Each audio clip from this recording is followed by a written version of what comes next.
Hello, everyone. How's it going?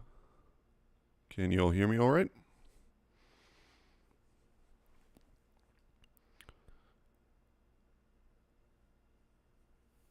Can you hear me? Is it coming through?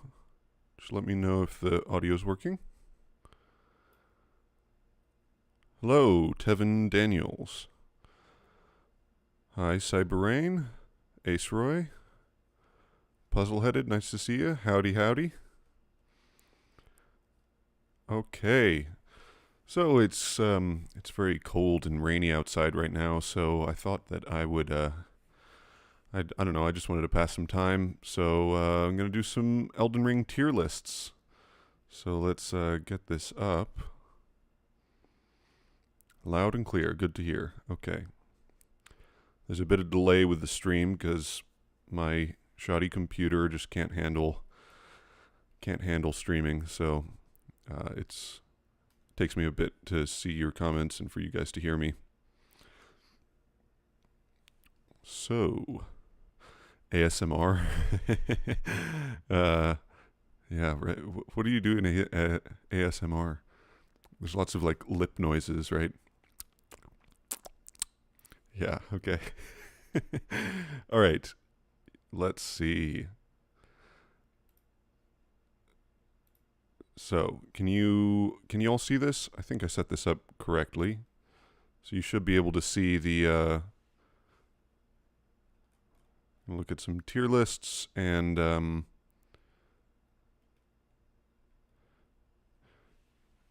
just found your channel. I've been watching your Elden Ring lore videos. Thank you, Tevin Daniels. I hope you enjoy them. Cyberrain, you haven't even played Elden Ring? Why are you here? Why are you here? Go play Elden Ring. It's a great game. Despite the fact that I made a critique video on it, it's a great game. Actually, the reason that I made that critique video was, well, there's a lot of reasons, but partly it was to just sort of get my thoughts in order, what I thought about the game, so that I knew what parts of it I enjoyed and which parts I didn't. So, what are you guys thinking? What should we do? A boss tier list? There's several options actually. We could do boss achievement enjoyment. I don't know what that is. Boss tier list. We could do characters. Oh, all From Software bosses? Well, I haven't played all From Software bosses. We could try that as well. Music tier list. Spirit Ashes summons. Tazo Chai. Yeah, I leave up all my streams. I don't think I've ever deleted any streams, so it'll be up. I don't know if I'll turn this one into like a video exactly, but I'll just leave it up. You can find it in the live category.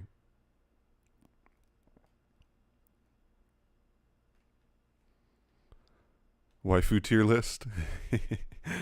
You really should be doing homework. You can do homework and watch this at the same time. Or just listen in the background and listen to the soothing sound of my voice. But don't blame me if your homework sucks. Sorcery tier list, locations, enemies, all 83 bosses. There are way more than 83 bosses, or way fewer than 83 unique bosses. First, you have to do Elden Ring bosses ranked. Okay, so no worries, Tazo. Come back later or whatever. Yeah, do what you got to do. But thanks for stopping by. So main bosses. Maybe that sounds pretty good. Let's try main bosses. Let's see how many. I don't know how many we want to get to. That's like, I don't know. Does this look good? Maybe there's a. I feel like there's more. The thing is, it's kind of like, do we want to start ranking like the different Valiant Gargoyles versus the Blackblade Kindred? You know, there's like a lot of the same ideas but put in different contexts. The main 15. All right, well, yeah, we'll start with the. That's fine. We'll start with an easy one. So, all right. So this gives us 1, 2, 3, 4 times 1, 2, 3, 4, 5, 6. Wait, 1, 2, 3, 4, 5, 6, 7. Oh, yeah, okay, so this is about 30 odd. That should be good. Just main bosses and then the others. All right, well, once we do this one, we can move on to something else. Or I do have some food cooking, so I probably won't be streaming for super long. But we can start with this. So let's see, S, A, B, C, D, E, F. I don't know if we want to. We might add or subtract some rows as needed, depending on how this goes. All right, let's start with Malekith. Now this is not. There's not a separate one for Gurranq. It looks like, right? This is both of them together. I guess we should set some criteria for how we're judging them.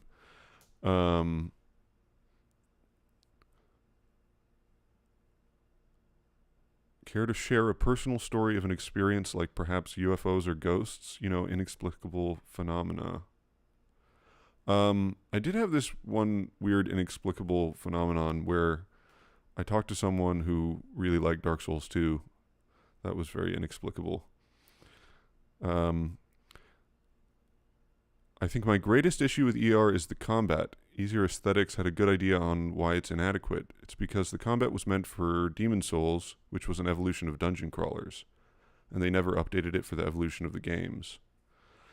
Yeah, I mean, that's basically, that's basically the point that I've made. And I mean, if you haven't seen the Matthew Matosis video, The Lost Soul Arts of Demon Souls, highly recommend that. I think that that summarizes my views pretty. I mean, he nailed it, and that was before Elden Ring came out. It was a very prophetic video, and basically, leaning on the action elements of these games when they don't really have the most in-depth action. It's the RPG side of things, and the lore and the visuals, the art design. That's where their strength is. So, all right, let's start with Malekith. So this is Malekith and Gurranq together. So where does he go? Gurranq, really, I think Gurranq is pretty terrible.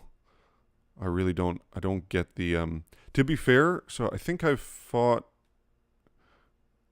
completed the game. How many times? Like 5 or 6 times, I think now. And most of the times that I fought him, I think I only fought him solo once. The other times I either used spirit summons or summons.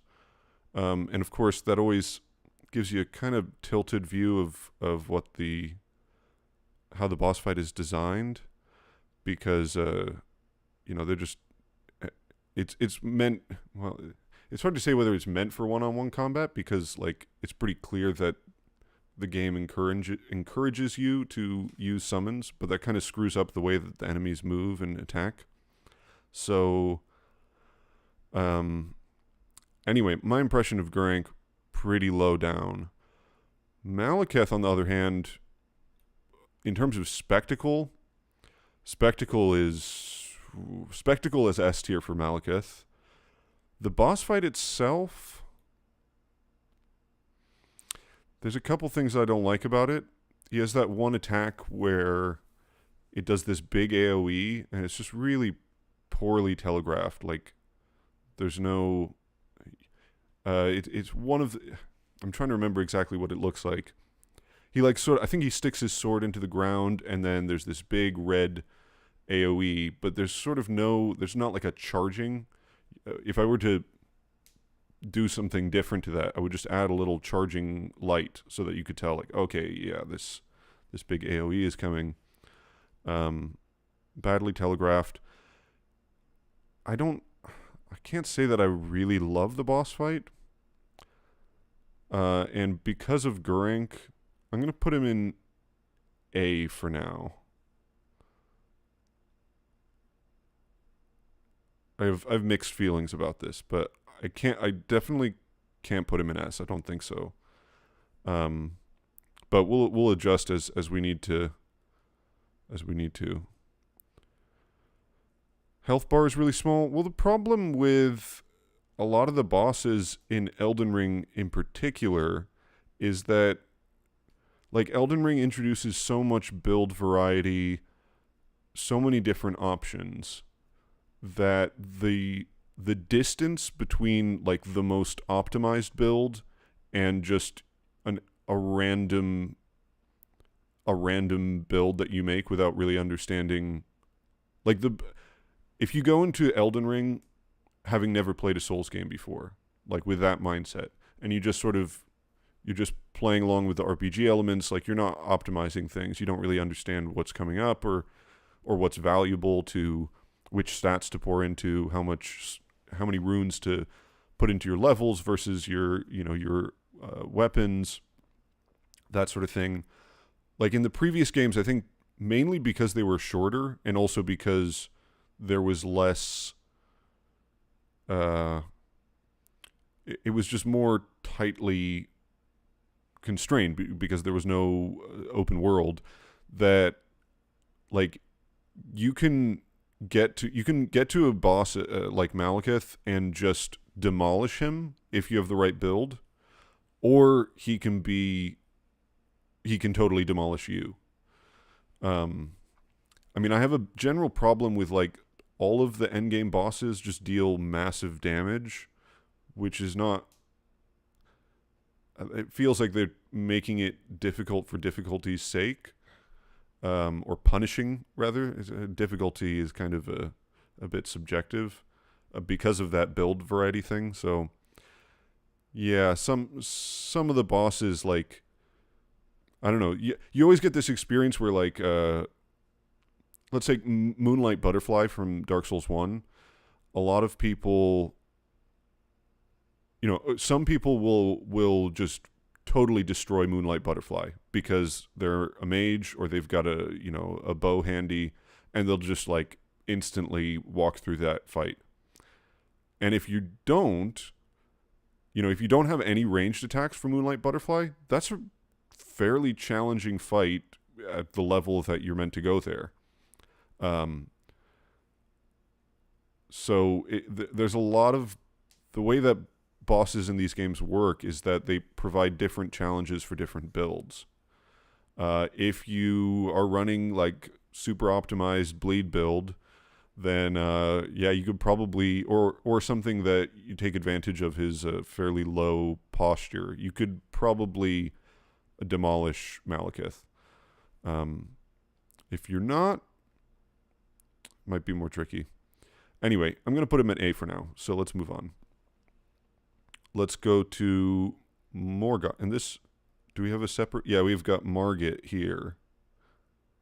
So this is Morgott specific. Actually, let's do Margit first.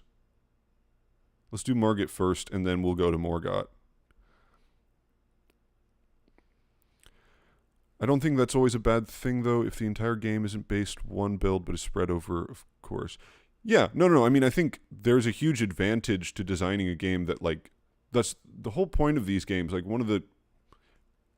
not the whole point, but, like, one of the key things that is clearly in the developers' minds is player freedom. And especially with Elden Ring, that's the idea. But, there's a flip side to that. Like, yeah, you have so many different options, but now you have to balance all those options. And you almost can't without making the game boring, because if every boss is equally difficult for everyone, then there's sort of no point in doing anything with your build except for, fashion souls. Like, you need some things to be better in some contexts than other things. Otherwise, the game is... it's just all cosmetic. So you have to kind of build it that way. But I think in Elden Ring, it does go to extreme levels sometimes, where like if you've got a big, if you're doing a great sword, and now a lot of this has been patched as well, so it's like not as extreme as it was on day one, but or I don't know, I didn't get to Malekith on day one, but I got there pretty quickly, and at that point, my first run through of the game, I was running the greatsword. I was doing a Guts cosplay, and which was pretty fitting for Malekith. And I really struggled, actually more with Gurrank, but with Malekith as well. I really struggled with him because, you know, his timings are very, like he does give you openings, but they're with a greatsword, with the speed of the greatsword swings, which was slower back then. Like you have to be exactly right with the timing. So that sort of turned me off because it just felt like, okay, I just need to memorize this boss. Instead of like, didn't feel like I had to figure him out. It was just dying to him enough times to memorize him, which is less interesting to me.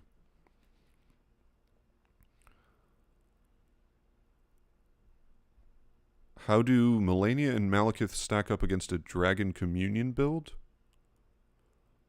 Um, I don't I don't know what a Dragon Communion build would be. Like arcane, leveling up lots of arcane. Uh, I mean, most of the Dragon Communion incantations, in my experience, aren't really that great. It's like Rotten Breath is super overpowered, and then the rest of them are. Grail's Roar can be really useful in PvP, but uh, yeah, I don't know. All right, let's move on. Let's go to Margit. So Margit,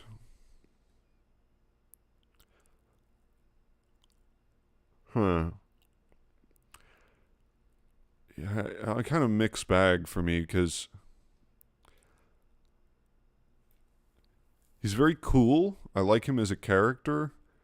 Um, I think functionally, like in terms of how the game is structured, it's actually a great boss because, like, the way the game is designed is so that for people who have never played a Souls game, and even if you haven't, you just want to try and play the game the way that it's sort of encouraging you to. The basic idea is like, okay, you enter Limgrave from this from the, what do you call it, the, you know, from the catacomb style place that you emerge from. You enter Limgrave, and then Vari tells you like, okay, follow this golden light. You follow the golden light, it leads you to Margit. And then the idea there is once you get there, it's a super crazy wall that you can't get past because at that point you're like level 15 or something. So by the time, and that encourages you to go out and explore. That's the idea, right? It's like that's what the open world is for. You've got this main path of the guidance of grace, and then like once you hit a wall, you go out and explore and try some other things. That's the basic idea. So in terms of the structure, I think he's a good boss. It's good. The level of difficulty, at least, is good. The animations, though, like those delayed anticipation phases of his animations, like there's that one where he just holds it for a million years. God, that's so stupid. It's so stupid. I really wish they'd stop doing that kind of thing. Like it was interesting in Dancer back in Dark Souls 3. But it was stupid for Pontiff as well. He had some stupid animations. It's been an increasing trend. These like holding the anticipation phase. So for that, I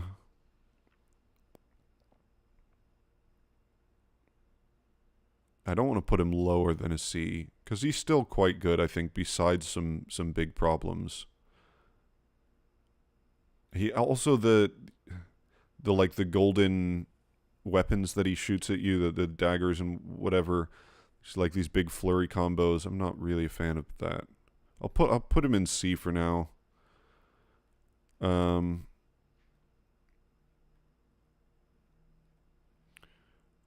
Oh, I know exactly what you're talking about, Howdy. I saw someone. I can't remember if it was maybe Ratatosker was watching that video, or Asman or someone like that was watching that video. That was hilarious. Yeah, he just hit Vare immediately. Um, serves you right. All right, let's do Morgott now. Morgott's definitely better, and I think narratively much more interesting.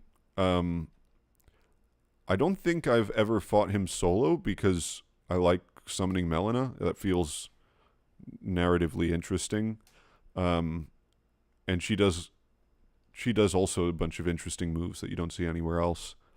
Uh, he still has the same problems as Margit, but I think I'm gonna put him B.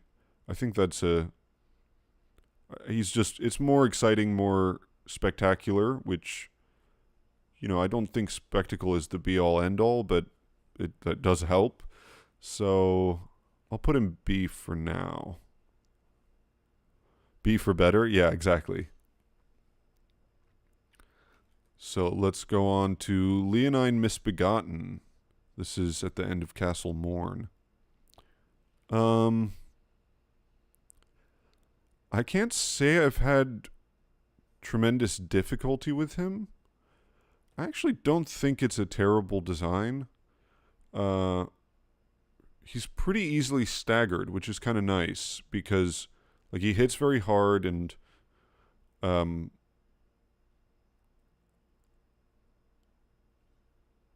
I don't know if I would put him above. I don't know. I just don't really have any strong feelings. What do you guys think of Leonine Misbegotten? He's sort of just meh for me. He's also like not a super interesting character, although I mean, I don't know if you really want to get down into it, like the connections with Radigan and stuff is kind of interesting, but I don't really have any strong thoughts about him.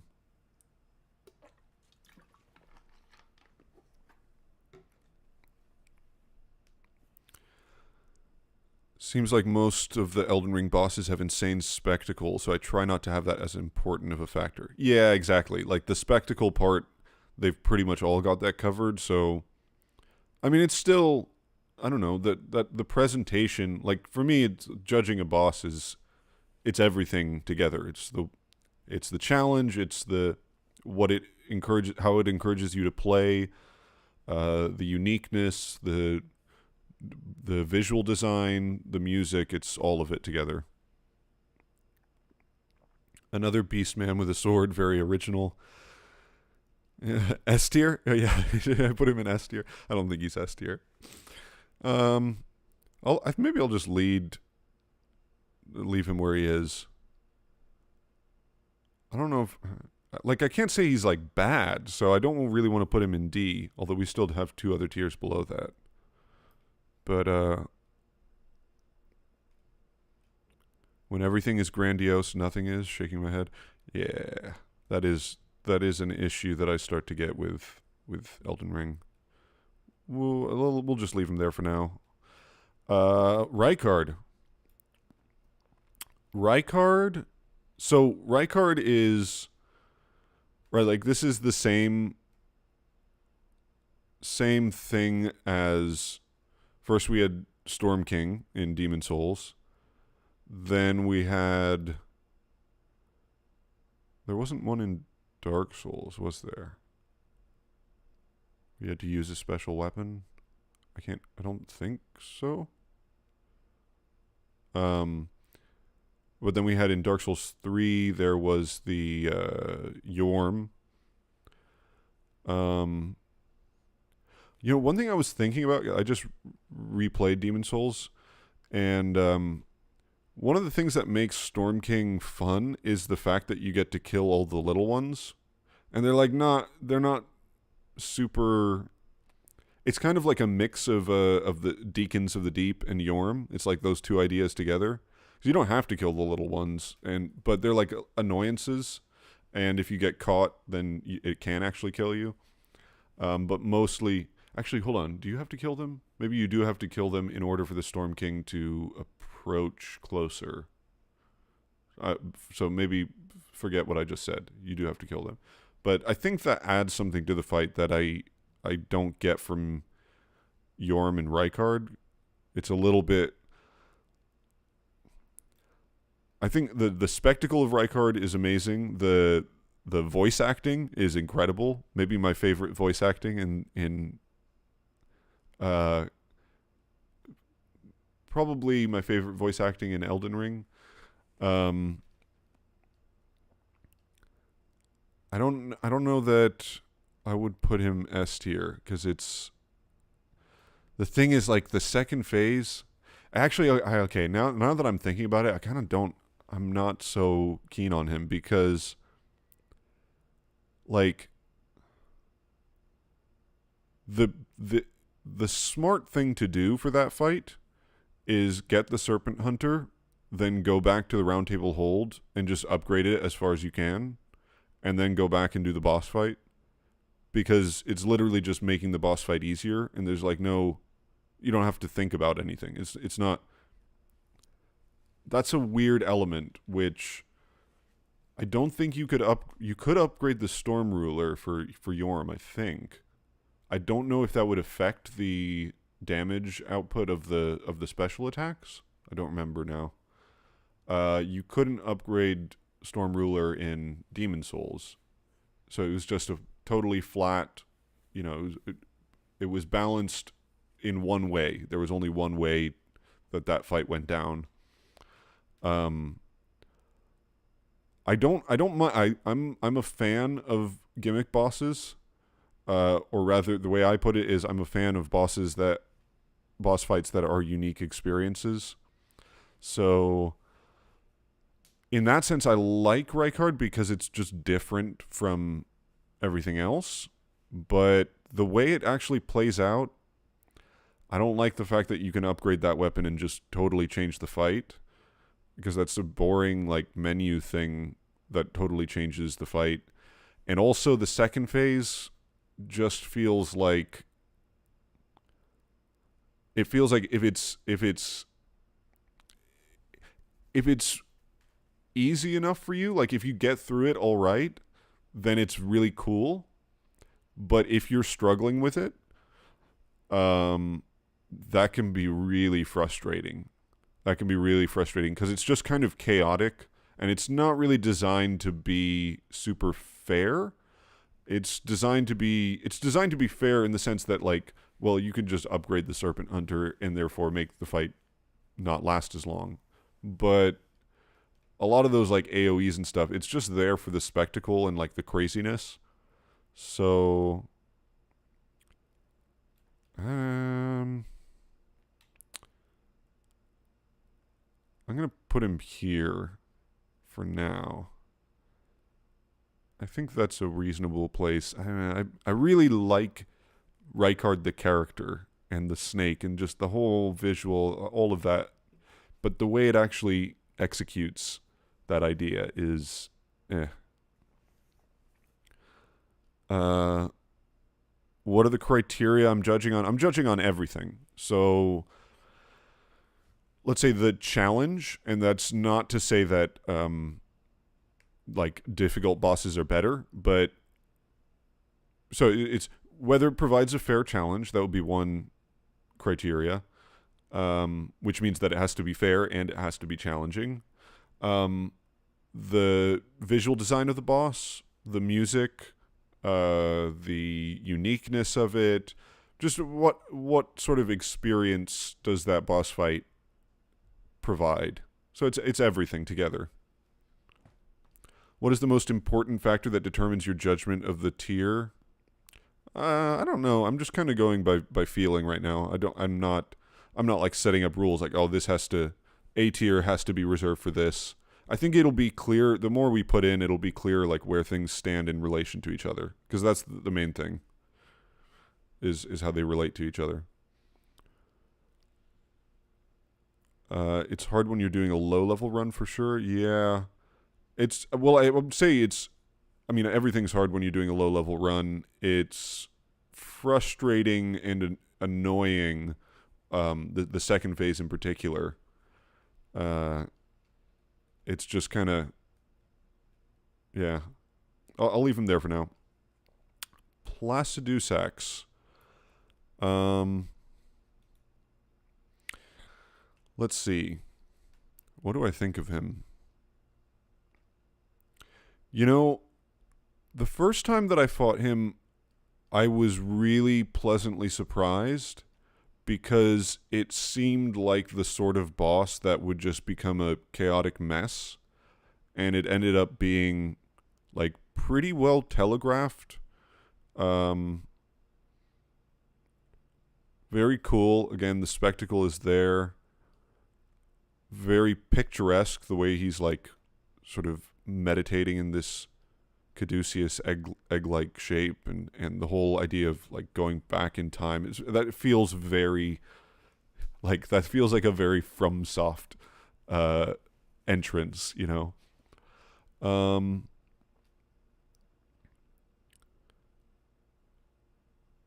when I fought every time that I fought him since, which to be fair hasn't been that many. I think I've only fought him twice after that first time. Maybe 3 times.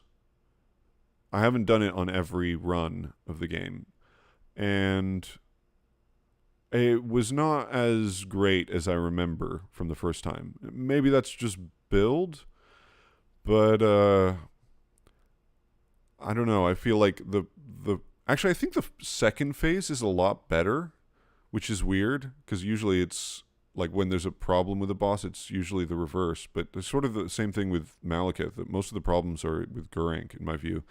The first phase of Placidusax is just like he's just sitting there and doing giant AOE's. You don't really have like a. I don't know. It didn't feel like I had like a real strategy for him for that first phase. It was just kind of like go up and hit him. And then he does the giant laser beam attack, which, to be honest, I've never really like figured out a good strategy for. So I don't know. Might be just my experience with him, but I kind of liked him a lot, and now I'm not so keen on him. I would still put him probably. Maybe there.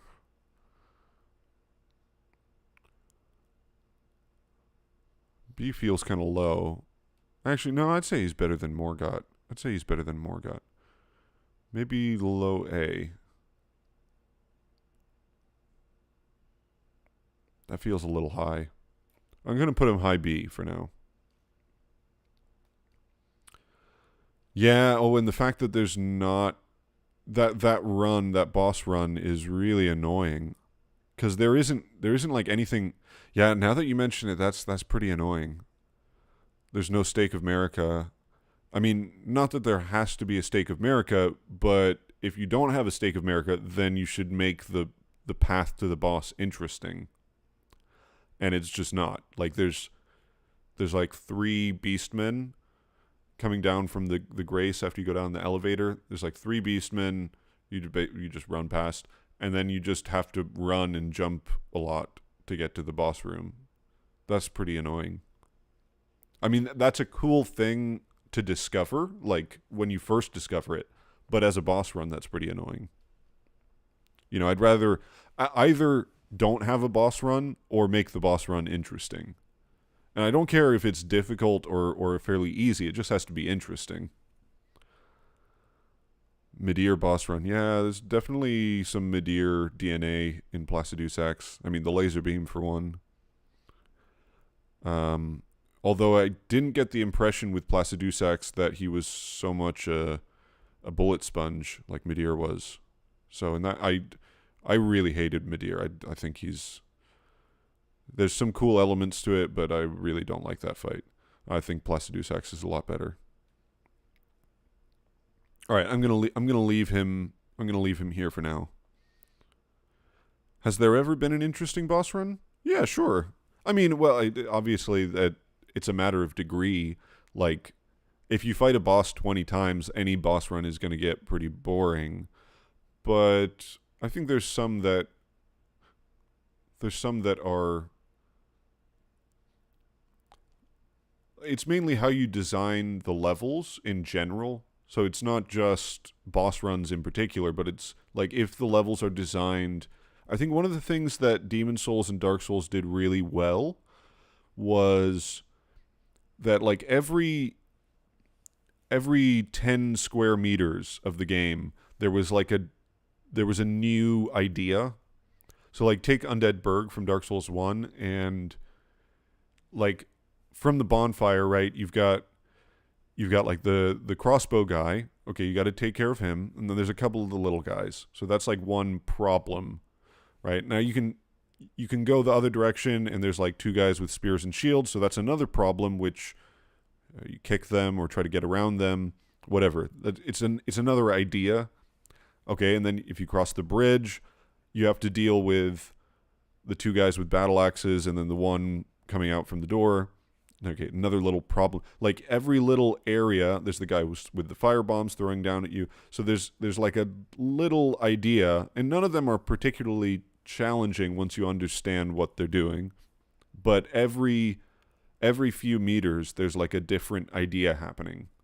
So to me, that's an interesting boss run. The one to Taurus Demon, because it's shaking things up, like it's changing the pacing up, changing the ideas up as you get to the boss. It's not just one, like a terrible boss run would be, in terms of one that has enemies, would be something like what would be an example? I feel like there's definitely an example that I can't think of, like just if you just do something where you're throwing a bunch of enemies at the player randomly, that's a lot less interesting to me. I'm not thinking of a particular example right now, but also I think having, I'd probably rather not have anything than have really badly designed levels for a boss run. But yeah, well, DS2, exactly. Yeah, okay, DS2. There's definitely some examples from DS2. I don't remember Blue Smelter Demon. Honestly, I just like so much of that game I blocked out.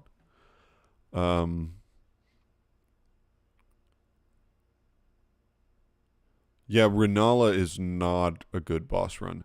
The level design of Raya Lucaria is so weird. It's so weird. Because like that whole area with the rooftops is just a side path. That feels so strange. It feels like that it's such a weird thing, and I didn't mention this in my critique of the game, but it's such a weird thing to have this like straight shot to Renala. It's by far the shortest legacy dungeon. And then you just have this side path with a huge explorable interconnected area that like has a shortcut that leads back to the first bonfire or whatever, Grace. Bonfires, same thing. That is a really weird design, and that seems like they must have originally intended for you to traverse through that area as part of the level. But I don't know. Yeah, it's really weird. Okay. We'll leave it like this for now and go on. So Radon, let's see. Okay. First, my issues with Radon. So some people think that he looks silly on the horse. I don't think he looks silly. My main issue with Radon is the summons, because it's an awesome idea and it's totally unique and I love that. The summons, like you've got Blythe and Alexander, and to some degree Jaren, maybe. Not really though. Like besides Blythe and Alexander, you don't have any personal connection to the people there. Like Okina. What? You don't even know who Okina is unless you're fighting Radahn after getting to the mountaintops of the giants, which would be you'd be so over leveled for it. Like it's pretty clear, I think, that Redmane Castle is intended to be traversed. Like if you want to traverse it, similar with Rykard, that you do it before Morgott or sort of simultaneously with Lendel. If you do it all the way before the fire, like right before the fire giant, that doesn't make any sense. So you have no context for Okina. You don't really have much context for Theralina either, and plus she's like a puppet, so that's weird. Is it Tragoth, Greathorn Tragoth, who's in there? Like it's just a bunch of random people. So while the basic idea is cool, I think that would have been way more effective if it was people that you had a close connection to. And maybe they could have even changed it up depending on the different NPCs that you had interacted with. Like maybe if you had done some of Selen's quest line by that point, then you could summon Selen. Although that maybe that wouldn't make sense because I think she doesn't necessarily want Radahn to die, possibly. Lore question mark there. But yeah, I think they could have done a lot more. And actually, the other thing about it is, although it's really funny how Patches just like dips after a second, it doesn't make any sense to me why he's there in the first place. Like, why does what we know of Patches is that he's like a sneaky little sniveling guy who's tricking people and deceptive, right? Like, why would he go to a festival of champions to defeat a crazy warrior? That makes no sense. And then leave anyway. So that feels like a joke at the expense of logic, which I don't like. All that being said, Radahn, awesome idea, fantastic spectacle. The music starts out really cool. I don't really like where it goes after the first 15 seconds. One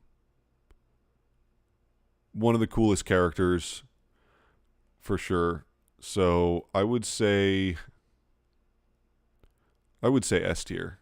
I would say S tier with like a few small caveats, but I think S tier for now.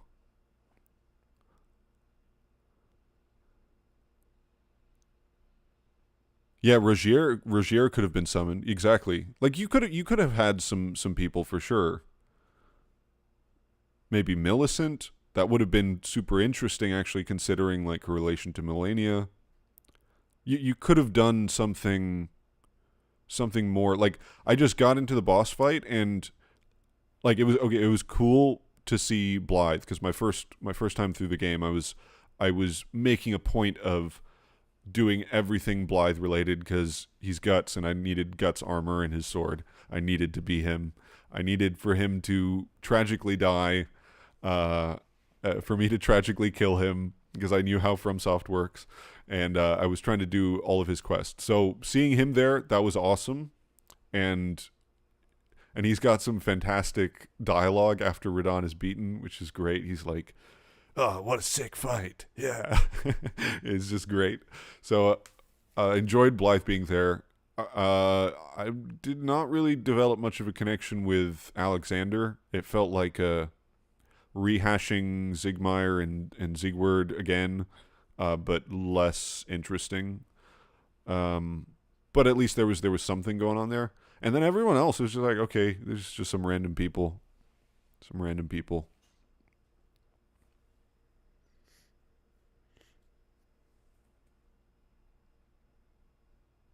So, okay, we'll leave him in S tier for now. This is Ancestral Spirit. Do we have two of them, or is it just the one? It looks like just one. Right? So let's assume that this is the regal ancestor spirit. Oh, there's pre-nerf Radahn. I mean, they went back on the nerf, although I think maybe not to the same extent. Um, I don't really think, I don't really think that the difficulty, like, I haven't fought Radon solo because I just don't really care to. That feels like a self-imposed challenge. Like the game clearly wants you to fight him with a bunch of summons. Um, that's the idea for that fight. So like, I don't really care what he fights like solo. That doesn't really matter to me. Um, yeah, the only difference between the ancestor spirit and the regal ancestor spirit is that the regal ancestor spirit is more complicated. There's more stuff going on. So I'm just gonna assume that that's what we're talking about. I actually think this is a fantastic fight. I think this is a great fight. I'm gonna put this in S tier, and here's my reason. So first of all, it's one of maybe 3 tracks in the entire game that are different. That they're not actiony sort of Hollywood music. Hollywood is a little that's a little bit too overboard, especially since I was just doing a whole stream complaining about the Demon Souls remake music. Like ER's music is not that bad, um, but a lot of the boss fights have like very similar actiony kind of music. Regal Ancestor Spirit doesn't. It's got it's got something that sounds almost like Sekiro, whose music I hate, but in the context of compared to all the other bosses, just the fact that it does something different makes it much more interesting to me. Um, it's got weird mechanics, so like I didn't realize this the first time I fought him, but I guess what happens in the fight is there are all these spirit animals, and then depending on which one he kills, he gains the power of that animal. So when he kills the little like hoppy bunny squirrel thing, then he starts doing a hop attack. And when he kills the goat, then he starts doing the goat roll. And when he kills the boar, he does like a head, what do you call it? Like a charge thing. So that's a really cool idea. Um and it's a cool design. Is maybe the most narratively interesting thing related to Torrent, which is there's very little of, so that's sort of a plus. Uh, just all in all, like unique, interesting music, interesting fight. Not super difficult at all, but challenging enough that it's not a total cakewalk. I guess it depends on when you fight him. Um, but it's just an interesting experience. So I'm gonna put that S tier. Buff ancestor spirits. Maybe needs more health. Yeah, I mean this is the thing when you start. I sort of don't want to get into the difficulty thing unless it's super extreme because it's just everybody can have such a vastly different experience with it. Like there, you know, you talk to someone who's played one of the Souls games, and like you'll say, "Oh my god, I was just struggling against this one boss for hours," you know, and then they're like, "What? I beat that first try," you know, and then it'll be vice versa because that's how these games work, and that's more exaggerated in Elden Ring than any of the other games, I think. Um, so yeah, like you know, if you have the experience of like, oh, that boss he had too little health, or that boss was so incredibly difficult, like I can't believe that. Why did he have so much health, or why did he do so much damage? Like, well, maybe it's just your particular the way that you got through the game led to a place where you found like the extreme end of things where it was too easy or too difficult. Um, doesn't necessarily mean that everyone has that experience, and it's kind of hard to judge like where the average is, where the middle is. So, and even replaying the game, I've had that experience. Like some bosses that I thought were really tough my first time, I went back and they were a cakewalk. And then also the reverse, like um, playing as a mage, a totally different experience than playing as a melee character. Okay, Uh, yeah, people who use the run-of-the-mill strength build are always going to see it differently than an incant user. Exactly. Yeah, that's always been true. That particular point has was probably most true in Demon Souls and Dark Souls. Like Dark Souls, you have a totally different experience as a mage than you do as a melee guy. Partly, I think it's a lot more boring because you're just shooting blue things at people. Um, but like a lot of the early game will be significantly easier. Like that is kind of Dark Souls easy mode if you play as a mage. If you play, but now by the end of the game that might get trickier, because something like Seath, that's kind of tricky to do. It's very tricky to do as a pure mage. If you do some kind of mix, then it's not so tricky. But yeah, it changes depending on your build, and that's part of the appeal of the game. So, all right, Valiant Gargoyles. I want to say F, but let me see if I actually think that, or if that's just my hatred coming through. Pretty terrible in every respect. Kind of ugly design, not very clear. And they move too much for you to get a good look at them, so it just feels a bit messy. A lot of just spammy flurry attacks. The poison attack is awful. Terrible telegraphing on that. You have no idea where the area of effect is. There was also a glitch. I don't know if they ever patched it. There was a glitch where like the first one wouldn't even drop down. Yeah, I'm gonna leave him an F. I think F.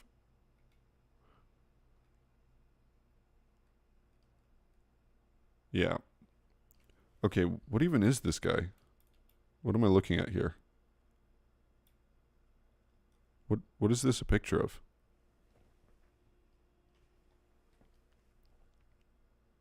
Is that Draconic Tree Sentinel? That looks like Altus. Is that Draconic Tree Sentinel? I can't even tell. This is a terrible picture.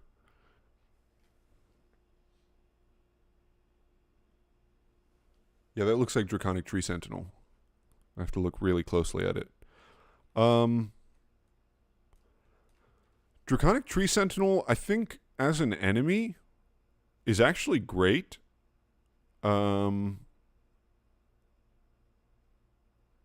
Clear telegraphs, interesting moveset, the right sort of difficulty level for blocking off the entrance.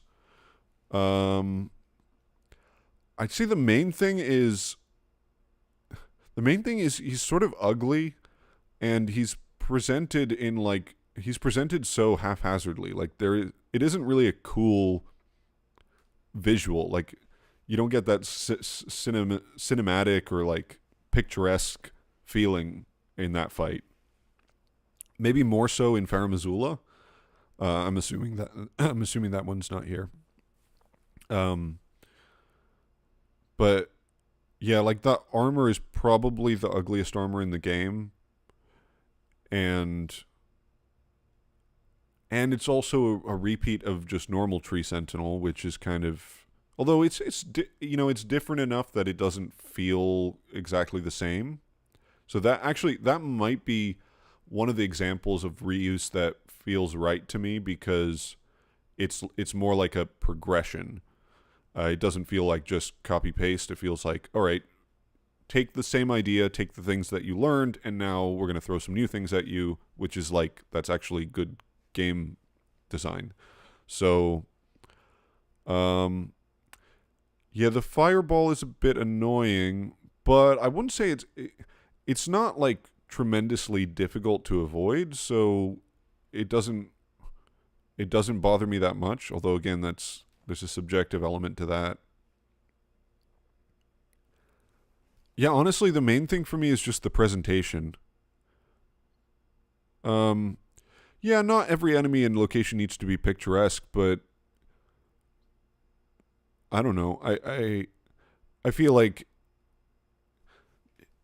there should be something special about or rather like, I just don't think that he's got that special thing going for him, which isn't like a terrible thing, but it's not super interesting either. I'll put him above Leonine Misbegotten because I think he's better than that. I actually think his moveset is better than Margit's because Margit has some real annoying moves in there, just bad animations.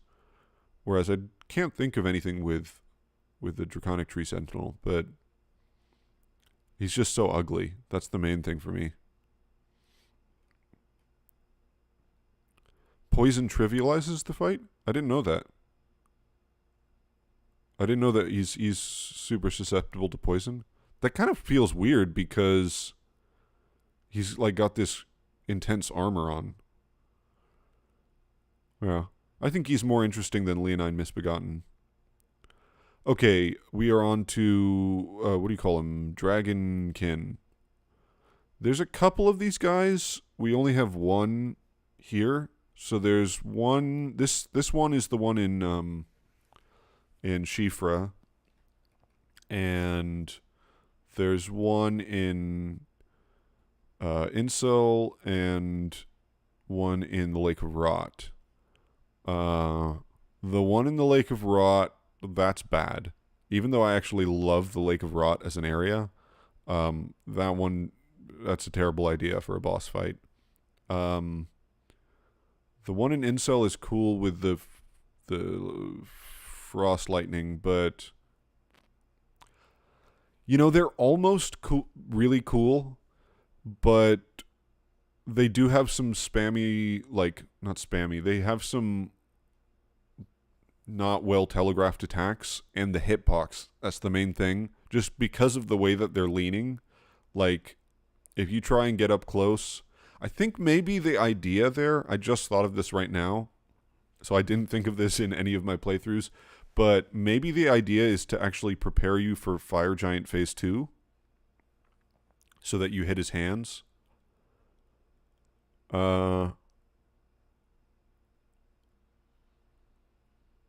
That's probably what that's probably the idea. I didn't think of that. I didn't try hitting his hands because it was just like too chaotic. So I tried doing classic Dark Souls stuff, getting around, trying to hit their butt. And that presents some weird things with the hitboxes. Not terrible. Not terrible.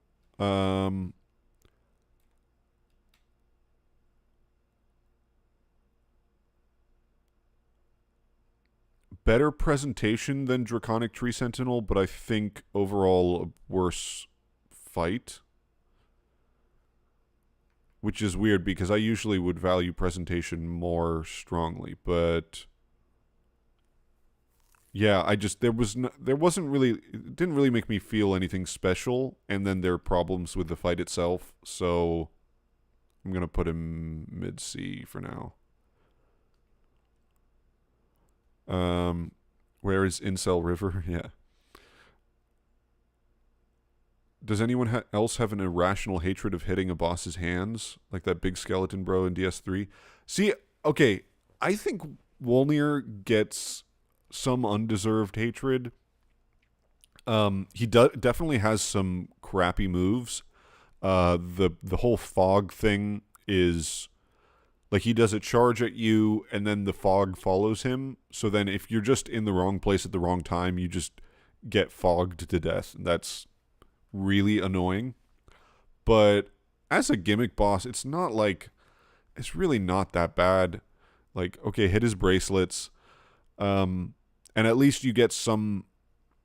I feel like it's reasonably well telegraphed, although I wish there was maybe some like item description or NPC dialogue that sort of indicated that, because it's the sort of thing like once you realize that that's the idea of the boss fight, then it feels super obvious, but before you realize it, I don't think it's something that a lot of people would intuit, um, unless you're like really used to fighting a bunch of, Resident Evil or Zelda style bosses where you have this like the the indication of where the boss's weak point is.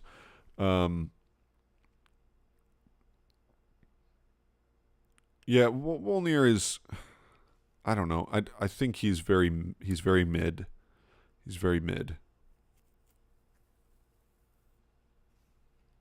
I don't think he's terrible, but he's also not great. Okay, this is Fortisax now. Fortisax, I'm gonna say, is definitely down here somewhere. I mean, okay, well, I don't know if this is gonna be a hot take or not. I think Fortisax is presentation is good. The visuals are great. Yeah, it uses organ in the soundtrack, which is the only track that does that from what I remember. It's not like a super memorable track beyond the fact that it uses organ. I just think he just has a bunch of like spammy AoE moves. It's like the Moog version of an ancient dragon fight. And I can't say like the ancient dragon fights are that great either. I actually kind of think the normal dragon fights are better than the ancient dragon fights, just as enemies. Ancient dragons look really cool, but it's a lot of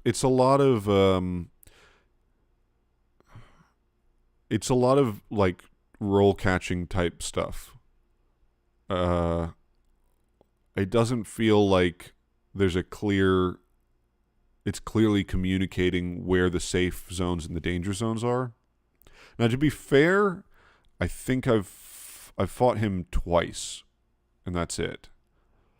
So I can't say that I have like a huge amount of experience with him. It felt like both times it felt like a just chaotic mess of fighting. I didn't really enjoy it. Very first time I saw him, I thought that was super cool. Cool skybox, cool music. But as a fight, I'll put him in D, because of the spectacle, but I kind of want to put him lower, honestly. I mean, and also it's totally optional, which alleviates some of the issues with like unfairness or whatever. If it is actually unfair, I mean, I just had a bad experience with him. You guys seem to be more positive about him. I'll put him in D. D for dragon. I thought Fortisax was a woman. She's referred as Godwin's companion. Always thought she was Fia. Yeah, there's no text that says the sex or gender of Fortisax. Actually, it's not clear whether. Let's see. Lansiex is referred to as female. The other ones, Grand Sax and Placidusax, we don't get any indication except that Placidusax is Elden Lord. I mean, I don't know if people are called Elden Lady or not, or if that's even possible. But I guess you can play as a female character and become Elden Lord, so that would indicate that females can be Elden Lord. So that wouldn't necessarily mean anything with Placidusax.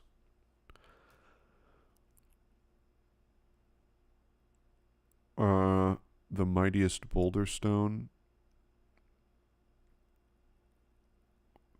Fortisax. Yeah, I don't know if he's a dude or a chick. In Elden Ring, a lot of the perception with bosses depend on when and how you encounter them. That's exactly right. That's exactly right. Yeah, no, people the difference between people's experience of a boss is so in all the Souls games because of the build variety and because of the non-linearity to a greater or lesser degree of the different games, but especially in Elden Ring. Yeah, totally changes your impression. I mean, it look like if there's something slightly annoying about a boss, but you still like, and you're still challenged by it, but you beat it pretty easily, then that slight annoyance, it just kind of goes under the rug. You're like, yeah, that's a bit annoying, whatever.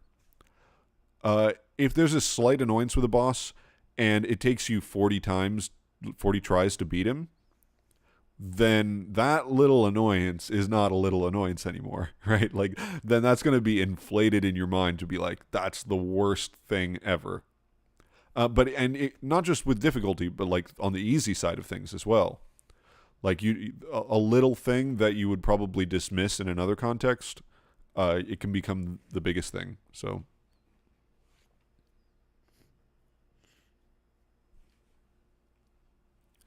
imagine you beat the game with a female character, and at the end you just get trolled by the game, going, "Oh no, you can't become Elden Lord. Sorry." Well, maybe you get to become God then, right? Like all the Empyreans are female, except for Mikola, who's like I don't know what Mikola is, whether he's. I mean, I'm saying he, but he's also maybe Saint Trina, so there's definitely something going on there. Okay, let's go on. Godric. Godric. Godric, I'd say, is mostly great. Mostly great. Um, really the only thing he definitely does have some like delayed attacks, although I think they're not as bad as Margit. Um, I think it's actually incredible how clear his attacks are, considering what a crazy design he is. Like if you built this in Bloodborne, which I mean basically the one reborn, in Bloodborne, this would be a disaster. This would be a total disaster. In Dark Souls 3, it would be a disaster. So the fact that he is not a disaster already makes me just like want to put him super high up. He does have a couple attacks that aren't great, and particularly the storm stomp thing. Because there's basically no telegraph for that. He just does it. You can kind of get used to when he's going to do it, but I'm not a big fan of that, especially since it breaks your stance. So there's that. However, fantastic cutscene. One of the mid fight cutscene is maybe that was my first sort of like falling in love with the game moment. Was that mid fight cutscene? Pretty good music out of all the boss music. Like for the actiony boss music, it's pretty good. It matches him pretty well. It's exciting. It actually has like a kind of melody that I remember a bit. That's all good. Good arena. I mean, he puts a dragon on his hand. How can you not like that? Overall, I would say, honestly, maybe S. Maybe S. Maybe high A. I'm not sure. I'm going to put him in S for now. I might move him down a little bit. But I think I think in principle he's up in this area.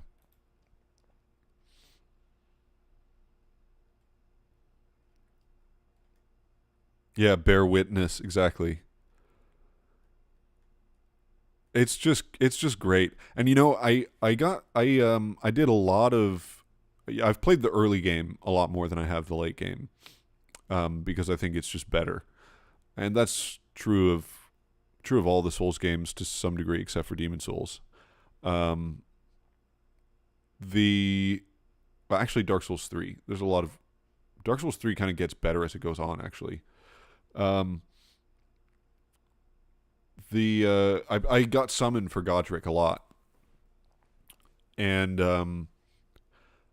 one of the things that I really enjoyed about that was that I think every single person that summoned me, they did not skip the mid-fight cutscene, even if we had seen it already.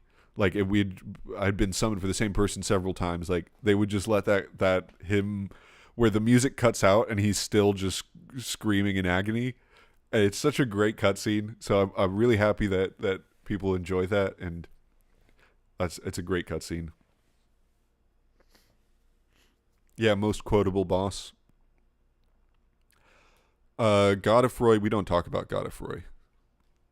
No, actually, honestly, this is kind of off topic, but I was arguing with some people about Godefroy.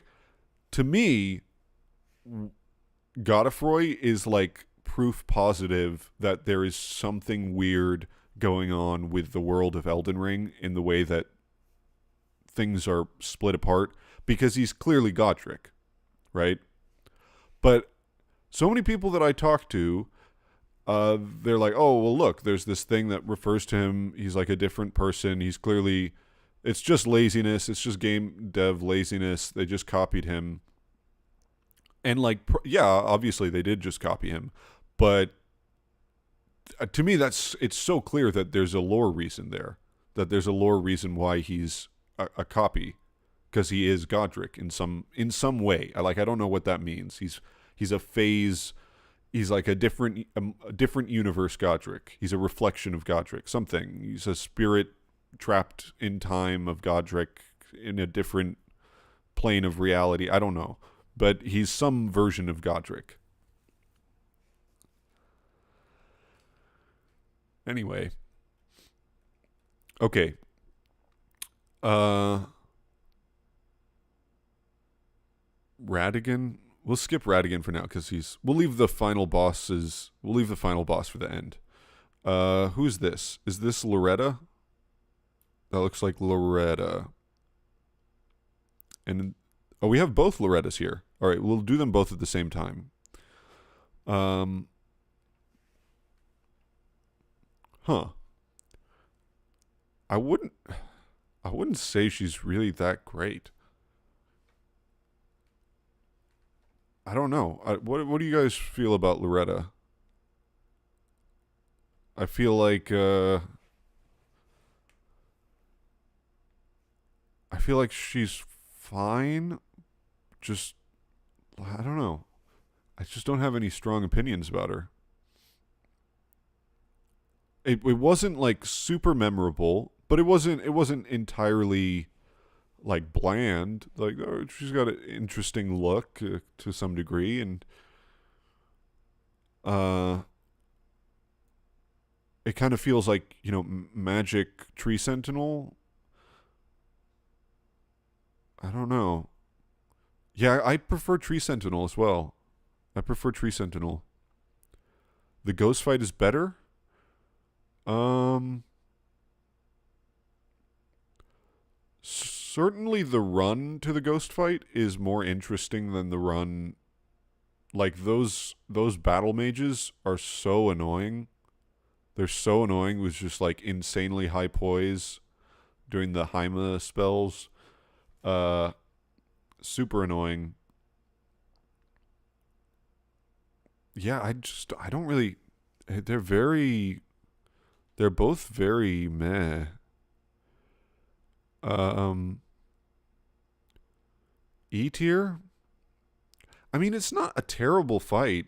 I guess this is one of the things like is it worse to be boring or unmemorable, or is it worse to be memorable and bad? You know what I mean? Like is originality the more important thing, or is it like doing something really well? I guess she's really not that fantastic of a boss anyway. Like just a lot of spamming spells. Uh I'll put her in D, and I'm only like I don't want to put her a tier below Fortisax because I really think Fortisax is bad. At least that was my impression. Uh, I'll put her just below Fortisax, mainly because of the spectacle and the lore and the whole presentation of Fortisax. But yeah, Chad doesn't even care. It's like that's the thing. I feel like there should be a different tier for just like meh. You know, it's like it's not bad exactly. It's just meh. Uh, I could go either way with the spirit. Whatever. We'll put it one way and move on. Okay, we'll leave Melania for now as well. Let's go. Let's try to go in kind of order actually. So where's like the minor ones? How about Gideon? Why is he Gideon off? Is he really a boss fight? Uh, Gideon is kind of interesting. It's interesting in theory, like the idea of him using spells based on what parts of the game you've explored. But in practice, like the NPC fights are not really that interesting in Elden Ring. None of the NPC fights are like super great. Uh Moongrum is kind of interesting because he just parries everything. So it forces you to kind of think a little differently, but it's also not executed that well. Uh yeah, yeah, exactly. Cool concept, but not well done. I mean, it just ends up with you like just hitting him a bunch. Which I mean, obviously that's what you do to every boss, but uh let's put him in.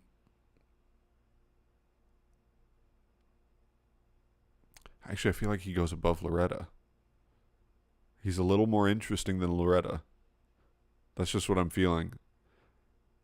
And at least there is like the narrative thing of he's kind of your mirror image in a way. Like he's the other tarnished he's the other lore hunter in the game, you know? So it kind of makes sense to fight him. It's a little bit like in Dark Souls 1 how they initially intended Oscar to like you were going to encounter Oscar throughout the whole game and then you're going to have to fight him eventually. So he was like another person who was traveling the same path. So that idea, it's just not, yeah, it doesn't really do it for me. Also, I don't remember what it's like to fight him as a mage because I think had to use a melee weapon because he uses that spell that stops all spells. So that feels kind of lame because it just kind of forces you into a single playstyle. Yeah. Okay, well let's move on. How about what is this? Oh, that's Magma Worm. Okay. Fighting him as a mage is brutal. Yeah. Yeah. Okay, let's do Magma Worm. Maybe hot take here. I'm gonna say Magma Worm is B tier. I almost want to put him in A tier, but it almost feels irreverent to put him above these guys. Honestly, Magma Worm slept on. Great boss. Um this particular one. Oh, hey, Skyroy. What's up? Thanks for stopping by. Yeah, Magma Worm, totally slept on. Great telegraphing. I think the one that you encounter in which is it? He's at the end of Gale Tunnel, I think. That one's not great because the room is pretty small and there's no like obstacles. The one that you encounter in the ruin-strewn precipice is great. There's a lot of room, so you're never really in danger of, unless you make a mistake, of getting hit by his charging attack, which is the main issue. The one where he like charges at you 3 times and spews lava everywhere. You've got enough obstacles in the arena to avoid that. Main problem with him, I think, would be the fact that he takes so damn long to stop being invincible after you do like a visceral attack. So he has this huge recovery animation where it feels like, all right, this is my chance to do a bunch of damage, and then you waste all your stamina doing that because he's just invincible. And that feels.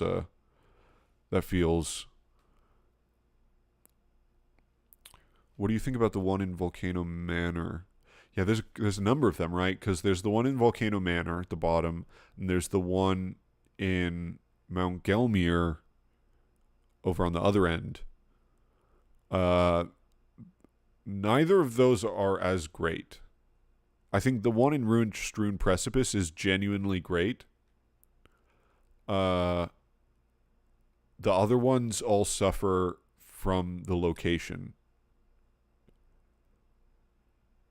The other ones don't really suffer. The other ones aren't really designed with that in mind. It's kind of weird. That location is also so cool. That the boss arena that he's in. Yeah, the one in Consecrated Snowfields. That's also kind of. Actually, there is a fun thing with that one. I don't know if you've tried this, but you can kite the what do you call them? The land octopuses. So there's 2 land octopuses nearby, and if you just get them to follow you, they will attack Theodorix, which is really fun. Beyond that, he's not great there. I'm gonna put him low B. I think that one is really great. I enjoyed that fight more than 90% of the boss fights in Elden Ring. I know the other ones, if we're evaluating on all the magma worms, he wouldn't belong up here. But I'm just going to evaluate that one right now, even though I'm kind of being inconsistent with the way that I was doing other things. But just because that one is so much fun and it looks so cool, so that's my prerogative. All right, let's move on. Let's go to Red Wolf. F? Can I make a new tier below F? I think we need to make a new tier.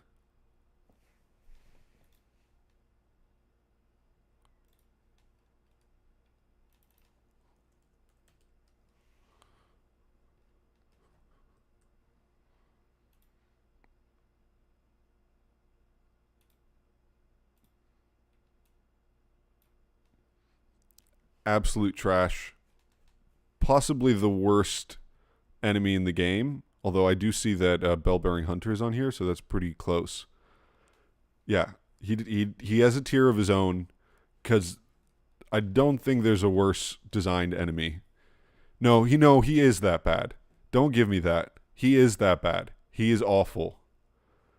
It is reused. Actually, it's reused, unused content from Dark Souls 3, and if it was in Dark Souls 3, it would be some of the worst animations and combat in Dark Souls 3, and that's a pretty low bar. So compared to Elden Ring, terrible. The cannon attack has no telegraph. The just roll catching random attacks. And by the way, I don't know why this is a thing. This was a thing starting in Dark Souls 3, I think, with the DLC, the Ashes of Ariandel. Why do wolves attack by hitting you with their neck? That's not... Wolves don't do that. Wolves don't hit you with their neck. That doesn't even make sense. But all the wolves do that, from Ashes of Ariandel through Elden Ring. All the wolves just they're like headbutting you, but with their neck. It makes no sense. It looks silly. They do a bunch of flurry attacks. Terrible. One of the worst bosses in the entire game, if not the worst. Just awful. At best, it's easy enough for you to just waltz through, so that you don't get to experience like the awful design. At best, that's what it is.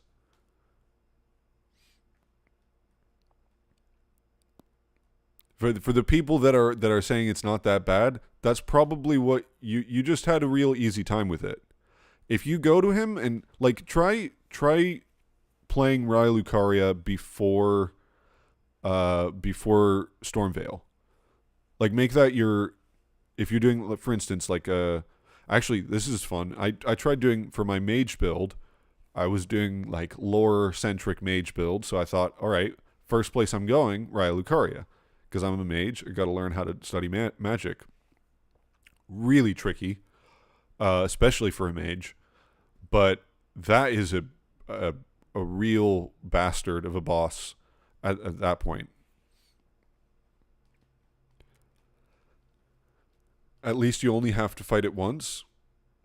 Well, technically, you don't have to fight any of them, because you don't have to do Raya Lucaria. But if you want to, you can fight all 6 of them. I think it's 6. Awful. All right, let's go to another awful one. Bell-bearing hunter. Now the question is it worse or is it better? Or rather, actually the real question is it worse or is it less bad? Let me be clear. Red Wolf is still terrible, regardless of whether you're, obviously, if you're fighting as a lower level mage, it's going to be especially bad. But I'm just saying, for the people that had like a really easy time with it, try something like that. Like try a build that's not OP for the fight, and you're gonna see what the problems with that boss are.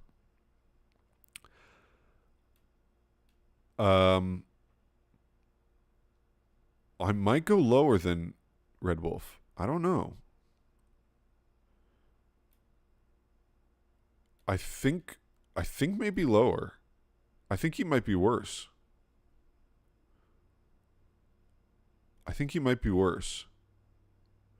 It's all the problems of the combat like rolled into one.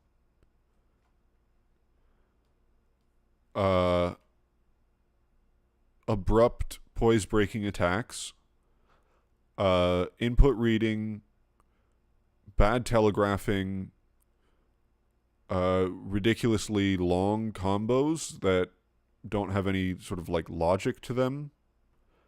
And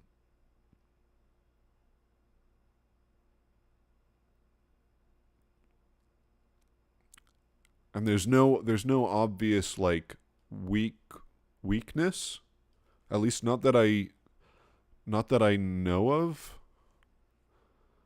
Maybe there is something that I don't know of, but yeah, exactly. Yeah, this is a thing which, like, a lot of enemies, the Crucible Knights do this as well.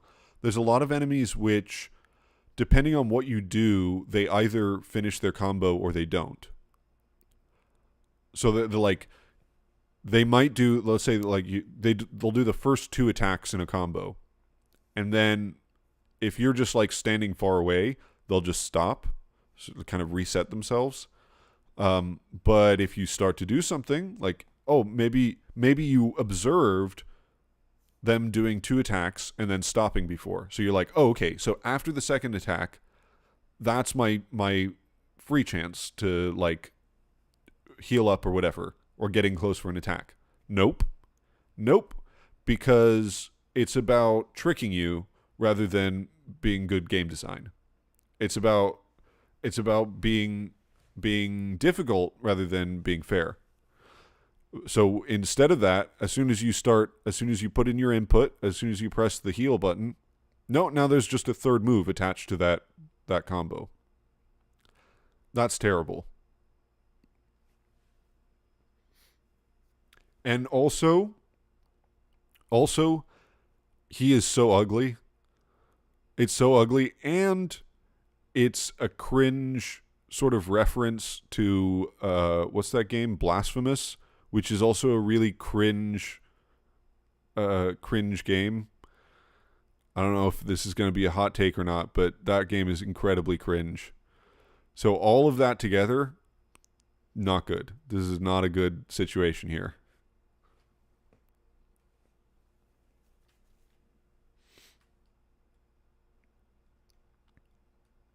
Oh no, Melania doesn't go in trash. No, Melania is not trash. She has some serious problems, but she's not trash. No, Kirk is like a beautiful god compared to Bellbearing Hunter. Don't compare him to Kirk. Kirk, DS1 Kirk, DS3 Kirk makes no sense, so I don't. That's its own thing. But the way Kirk looks, no. Kirk is beautiful. He's a beautiful man with a prickly outside. But Elmer is cringe. I'm gonna start to annoy people with these views now. All right. Let's go to a happier one. Let's go to Renala. And here's a hot take. You guys are not prepared for this. Renala, number one boss in the game. I know that you're gonna have some problems with this, but I'm not moving on this. Renala is number 1 boss in the game. One of the best tracks in the game. One of the best cutscenes. One of the most annoying. One of the most interesting, unique boss fights. Yes, it is copying things like Deacons, but it's totally different than any other boss fight in the game. It's not particularly tricky. It depends on when you go there. A lot of interesting, like it's just unlike anything else. It's unlike anything else, and it's more about the experience. It's about the atmosphere than it is about having an action-y boss fight. I gotta see what you guys think about this.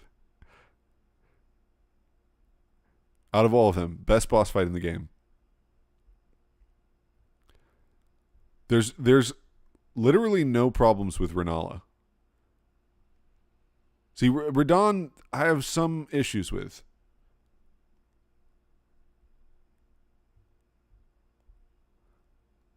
What are the issues with Renala?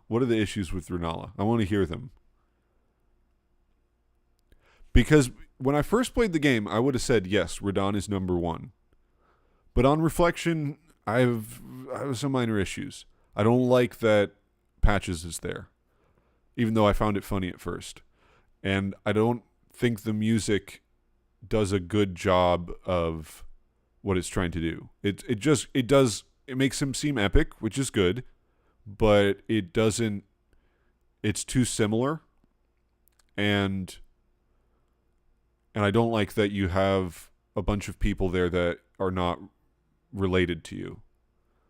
Renala, there's nothing wrong with that fight.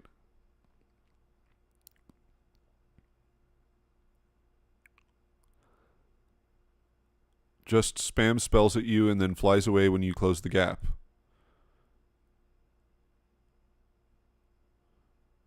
I mean, I don't. Does that make it bad? I mean, just hit her. She's got like zero poise. Her ash summons can be a bit much if you get unlucky. Yeah, sure. Yeah, that's fair. That's fair. Um, irritating. She just summons dragons and shit. I will say the first phase is definitely better than the second phase. Um, yeah, she gives you ample time to hit her. Yeah, it's not on the level of Elden Beast or even like Gwendolyn from Dark Souls 1. I mean, she really doesn't go that far. Um I the only minor criticism that I would say is that when she does the summoning, there's very little lead up and it breaks your poise. It breaks your posture. So that again, it's sort of like Godric. That's really the only thing I can think. I mean, if you I don't know, if you have a lot of trouble with her, like if she's proving really difficult, I could see how the um summoning part and like her running away could be annoying. I just never thought that she was that difficult. I thought that she was always pretty easy, which is actually why I like her, because it's not really about being difficult. It's about the experience. It's about the character and the setting and the visuals and the music. It's about being a special moment rather than, a complicated boss fight, which is a different thing.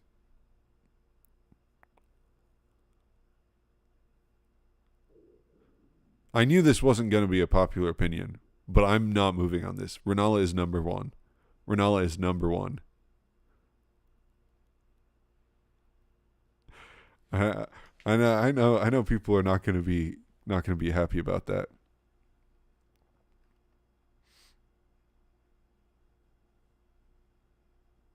You know what? You know what it is? It's it's elegant, and that's something that there's very like Miyazaki had this quote where in the Design Works interview for Dark Souls 1, um, the interviewer asks him like about his design philosophy, like visual design and things like that, and he he said this thing like, "Oh, well, I try to avoid making things like gross or horrible or whatever." And he related this story about how I think it was Nakamura who designed the undead dragon, the one that there's one in the painting and one in the Valley of the Drakes, and he like first he designed it with all these maggots coming out, and Miyazaki was like, no, don't have the maggots. What you want to do is convey this sense of like how sad it is that a dragon is dying, is rotting. Like it should be an incredibly sad thing to see this noble creature. So that's the way that, and he said this to the interviewer, and he's like, yeah, the thing that I always try to get across in my designs is elegance. It's the number one important thing to me. So the thing with Elden Ring is it's definitely not on the gross end of things. Like I think actually it's really refreshing since Bloodborne went way too far in that direction in my view. That Elden Ring, like everything is, excuse me, everything is more beautiful, but a lot of it isn't that elegant. It's spectacular and epic and grand. It's not necessarily elegant. Renala's boss fight, it has that elegance. It has creepiness. It has things that nothing else in the game have. Maybe Regal Ancestor Spirit has a little bit of that. But nothing else in the game has that feeling. Actually, Elden Beast does. And those Yeah.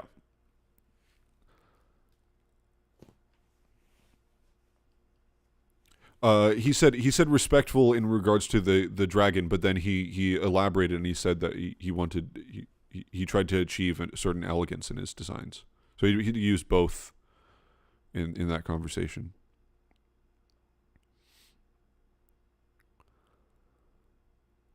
Um,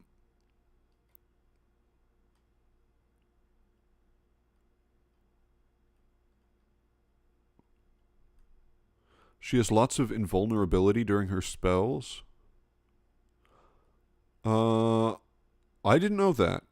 I mean, I didn't experience an issue with that. So if that's true, I don't know. Maybe that's something that I just didn't. I didn't find. I fought her probably like 8 or 9 times now, maybe more. I never found an issue with invulnerability, unless you mean like poise invulnerability. But if you're talking about like you can't do damage, I I can I don't know what that's referring to.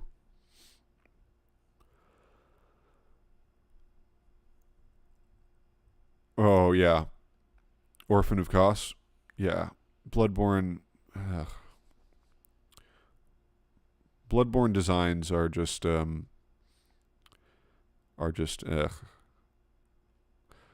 I know that's like everyone's favorite game, but yeah. No, this is oh, nice to have you, Sorel. Um, yes, thank you for joining. Uh, yeah, people are annoyed, or at least people are disagreeing. I'm not moving Renala. Renala is number one. You can call me a Renala simp. I don't care. It's the best part of Elden Ring. Maybe the best part of Elden Ring. Best boss. Okay, we're gonna move on. Invulnerability meaning she's a gimmick fight. Oh, in the first phase. In the first phase, yeah, obviously she's invulnerable until you kill the other ones. Okay, so what I see on here, we're entering some territories now. Um, let's go to an interesting one. Let's go to Fire Giant. So initially I was pretty down on Fire Giant. I was pretty down on Fire Giant. I still don't think he's amazing. Um, he does do the like just running away from you thing, which can be frustrating. I don't think that's necessarily a bad thing. I don't even think it's that bad in Elden Beast. Um, it can get a little annoying. He had, excuse me, he has one attack where he shoots fireballs at you. Um, not the one where he like summons the fireballs, but ones where he shoots 2 fireballs at you. That one is really unclear. Really hard to see like the depth perception of where it is. Hard to dodge because of that until you just get used to the timing. Not crazy about that. Um, I think that the down times between attacks are not great, especially in the second phase. I wish that there was just like an extra second that he would leave his hand, uh, because the fact he's a bit of a bullet sponge, where he just takes a lot of damage. So that part of it, I'm not crazy about. Uh, but I think he is almost one shot attacks. Again, that kind of depends on your build. Too much health. Yeah, I would say he does have too much health. It's a little bit uh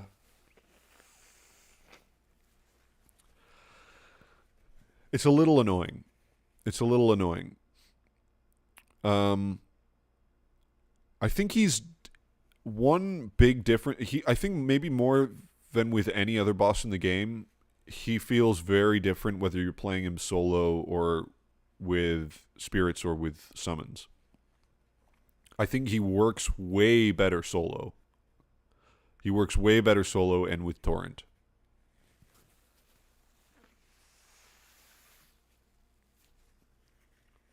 But actually, okay, the main problem with Fire Giant is the camera. And it's been a problem for large bosses in all the FromSoft games. It's a problem with Fire Giant because if you are actually more so in the first phase because you're running up to his leg and then like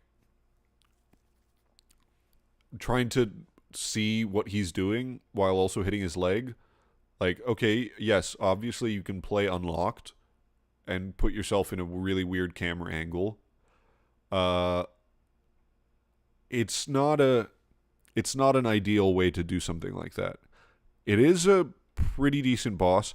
One thing I will say in favor of it is the fact that it's just called Fire Giant rather than like, Thanatos, the giant god or whatever. Like, he's just a fire giant. He's just a guy, and I kind of miss bosses like that were just like they were just a thing, Oh, he's not trash. He's not trash. No, he's not that bad. Like, you think that he's below Valiant Gargoyles? No way. He's much better than that. He does have some problems for sure. I would say, let's see.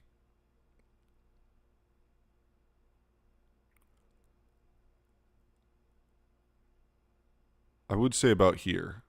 Is that too high? That might be too high. I feel like I want to be more generous now because I really hated him at first.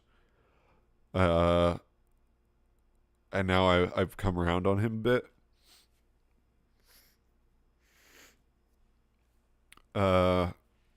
Does C feel too high?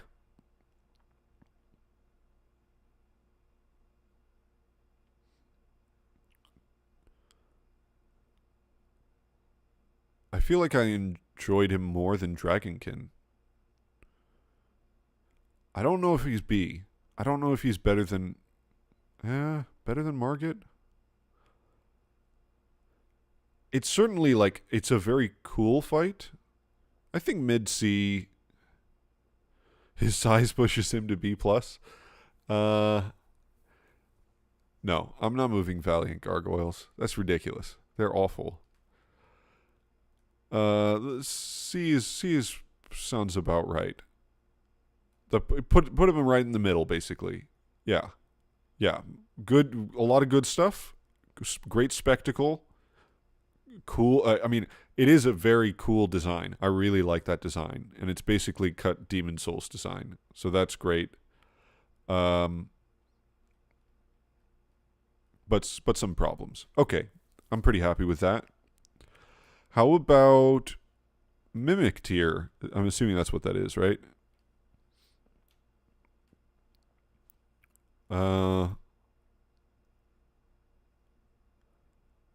Yeah, I kind of agree. So Slanderous says the entire Fire Giant boss fight would jump up a tier if the critical damage you deal on his open eye would get multiplied by like 5. Yeah, if there's a lot of things where like annoyances can almost become pluses in a sense if you have the opportunity to deal weak. Like, you can have a crazy boss that's just wild and you can't read any of its attacks or anything like that, but maybe there's some secret weakness to it. So when you that sort of thing, like the fact that you can't read any of its other attacks kind of becomes part of the strength of that experience, because it's like trying to actually fight him this way is crazy, but then you use this weakness. I almost feel, and I say almost, feel this way about the Revenants. Don't get me wrong, Revenants are absolute trash, but they would be so much worse if you couldn't totally destroy them by healing. which is like an interesting weakness. Oh, my sinus is getting clogged up.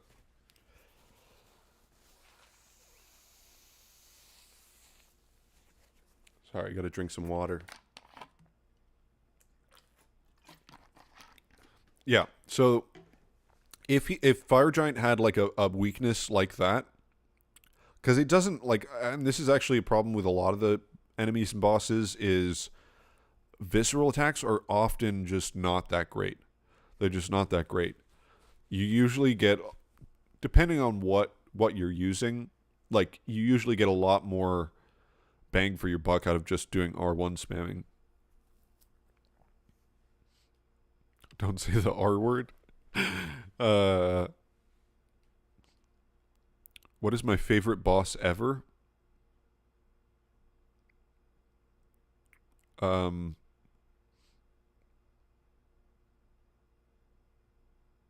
my favorite boss ever.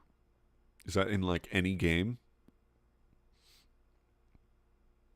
In the Souls games, I would have to say either Maiden Estrella or Nito.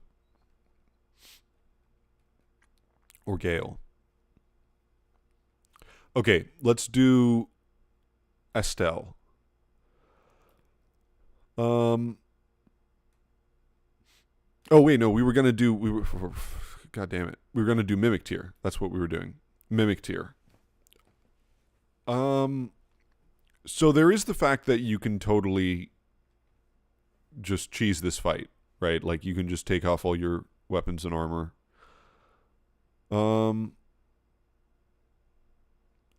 It's a cool idea. It's a very cool idea. I feel like there's a better way that they could have implemented it.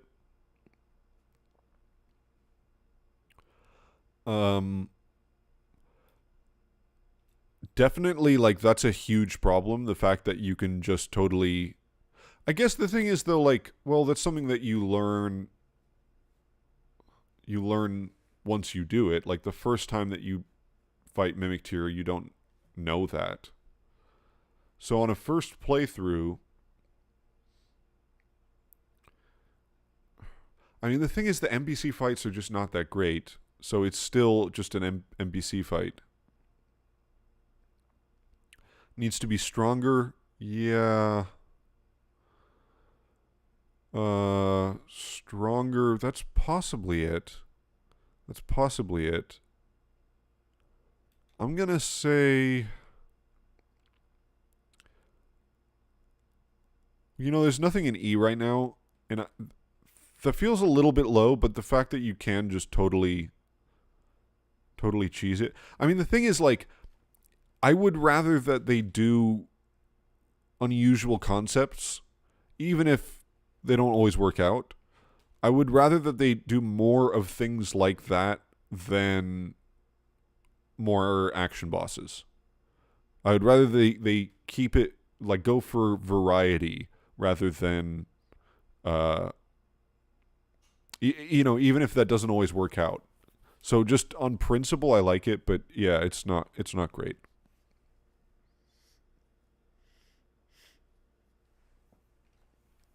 Maybe E feels a little bit low. I'm gonna put him in D. Yeah, D for there's potential. Yeah, exactly. Yeah. Okay, let's look at put it in the trash. No, it's not trash. I mean, it's like, yeah, it just doesn't. I mean, look, if you go in and if you don't cheese it, it's an interesting little experiment. It's not a big boss fight, and it's not meant to be. It's just it's a little experience that you have. It's still not done that well, but it's an interesting idea. It's narratively interesting. You know, if you spend a lot of time figuring out, like, if you really get into the role playing aspect of these games, it's a cool thing to do. But yeah, it's not. It has big problems. All right, so Wait, this is so messed up. What? Why do we've got Godskin Noble and we've got Godskin Duo, but we don't have Godskin Apostle? Because I would genuinely rate those all totally differently. That's really weird. Did they just forget? All right, well, let's start with Godskin Noble. I would say.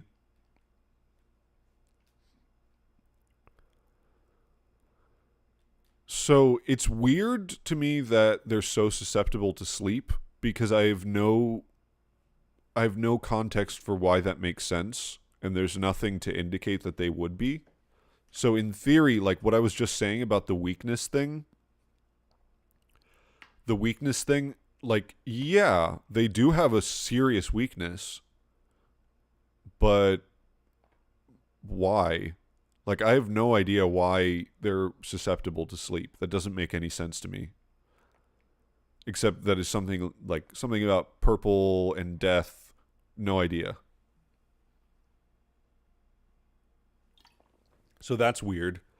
The Rolly attack is absolutely terrible. One of the worst. Like, it's really just broken.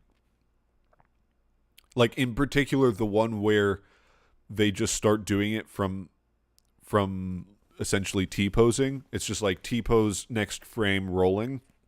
Absolutely awful. Mikola is the Glowmide Queen. Yeah, maybe that's it. Uh, I do like the design. I think he looks cool. Serpents all have that weakness. Sleep is the small death. Yeah. I can't say that there's like a lot to it other than that. Like he's got his big slam, some black flame, a bunch of like flurry moves, which are essentially like grafted scion moves, which I do not like. I'm not saying that they're all terrible, but uh yeah, I think E. Fun to parry. You know, I've never tried parrying them. I started a build that was based on parrying. I was trying to parry as many things as possible, but I haven't gotten very far because I was really trying to learn the timing for everything. So I think I'm still in Limgrave with that one.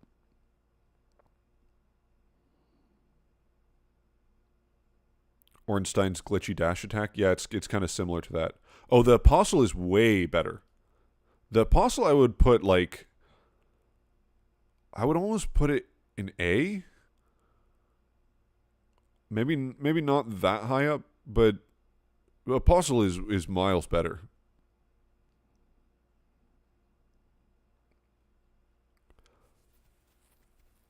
Yeah, I don't. A I might have overblown it. Maybe A is a little too high, but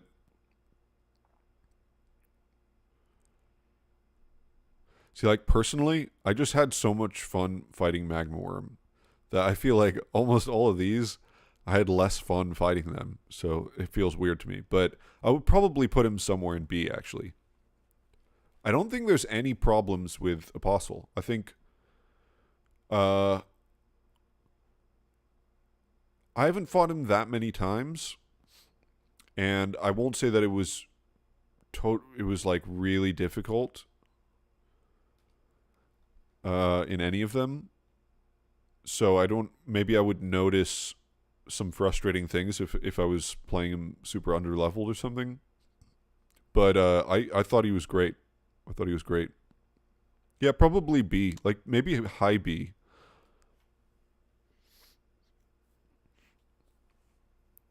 Yeah, and he's got a cool design, uh, interesting move set, weird like Mr. Fantastic stretchiness.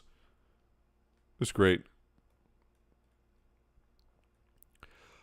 Just to be clear, Intercopter. I mean, maybe this still doesn't change anything, but I'm placing Magma Worm here, specifically the one in Runestrewn Precipice. If I was judging all of the magma worms, I would put it further down. But I'm just putting this particular one here. Just because I really enjoy that fight. Okay, let's move on to Astel. That was the next one. Oh, that's right. Godskin Duo. Okay. I mean, I feel like trash. It's got to be trash, right? It's worse than Valiant Gargoyles. It's got to be worse than Valiant Gargoyles.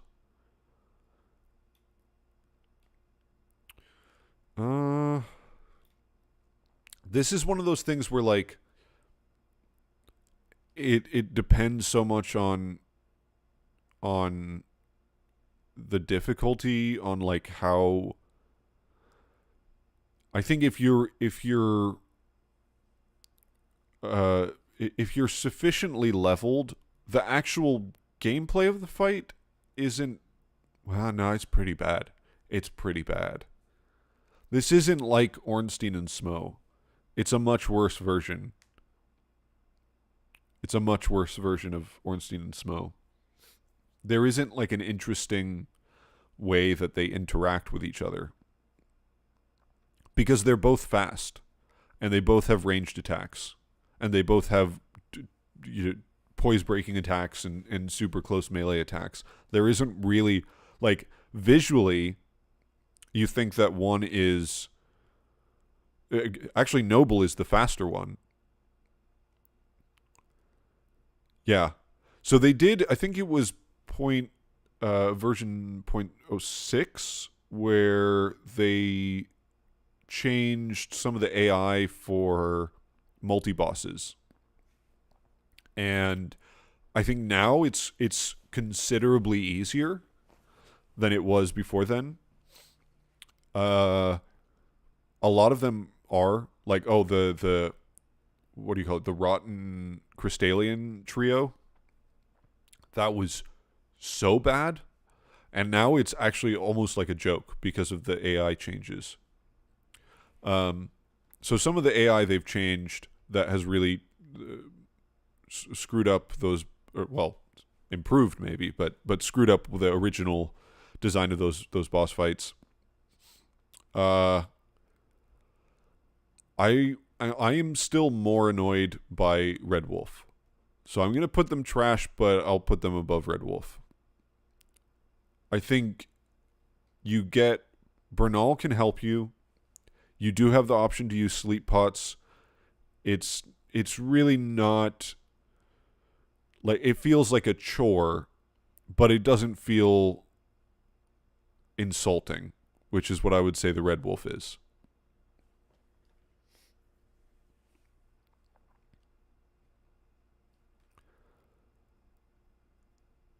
Yeah, now if you focus on Noble, Apostle just sits back and watches you kill his brother. Exactly. No, they changed the AI so that in all the multi-boss fights, there's essentially just one active person.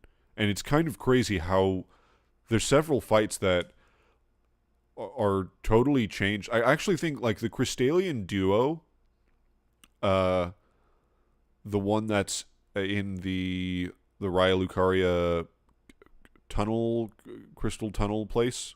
Not crystal tunnel, just the normal tunnel, the one that's underneath Raya Lucaria. That, I would have said, is one of the better boss fights in the game. One of the most interesting ones. But now it's totally screwed up. Because it's so incredibly easy that there's basically no point to having two of them in there. Because the AI is just so passive. So, I mean, I'm happy that they changed it for Godskin. Not happy about it in some other places. All right, now it's time for Estelle. Exactly. Let's do Estelle. Estelle,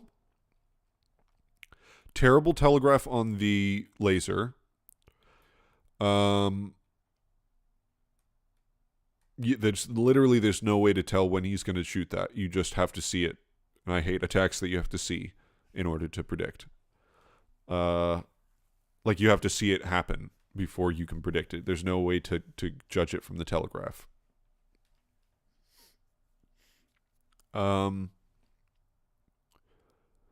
Otherwise, his attacks are pretty good.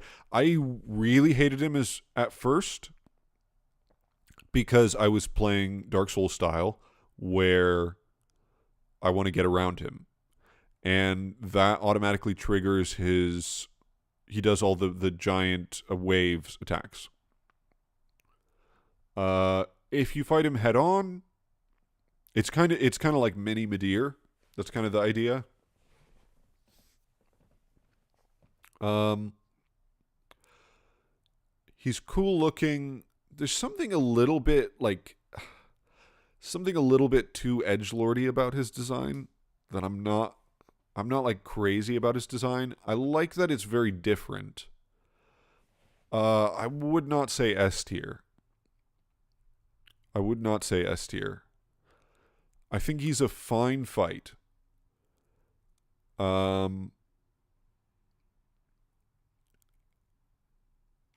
huh.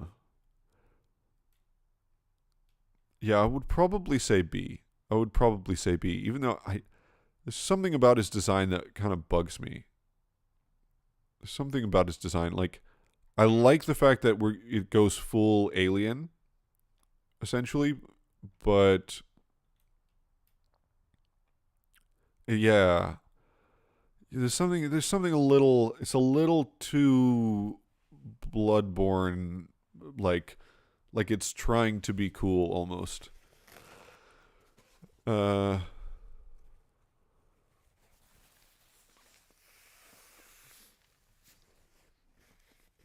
I'll put him in B. I'm gonna put him low B though. It doesn't feel super cohesive, I think, as a design. It feels like a mix of things. Which I mean I guess is the point, but I don't know, it just doesn't come through it doesn't come through in the way that I don't know, maybe that's just me. Yeah, Bloodborne 2. Exactly. Okay. All right, we this took way longer than I thought it was. I thought we were going to be done in like half an hour. Uh, okay, pretty pretty bad. This is the one in Castle Soul. It's weird how they just don't have some like why have this guy but not the other Nile. Um, Nile is pretty bad, or Neil, whatever it is. I actually can't remember. Is it O'Neill or is this Neil? Oh, my nose is getting stuffed up, so I kind of sound retarded right now. I think this is Neil. I hate him. I hate him a lot. I think.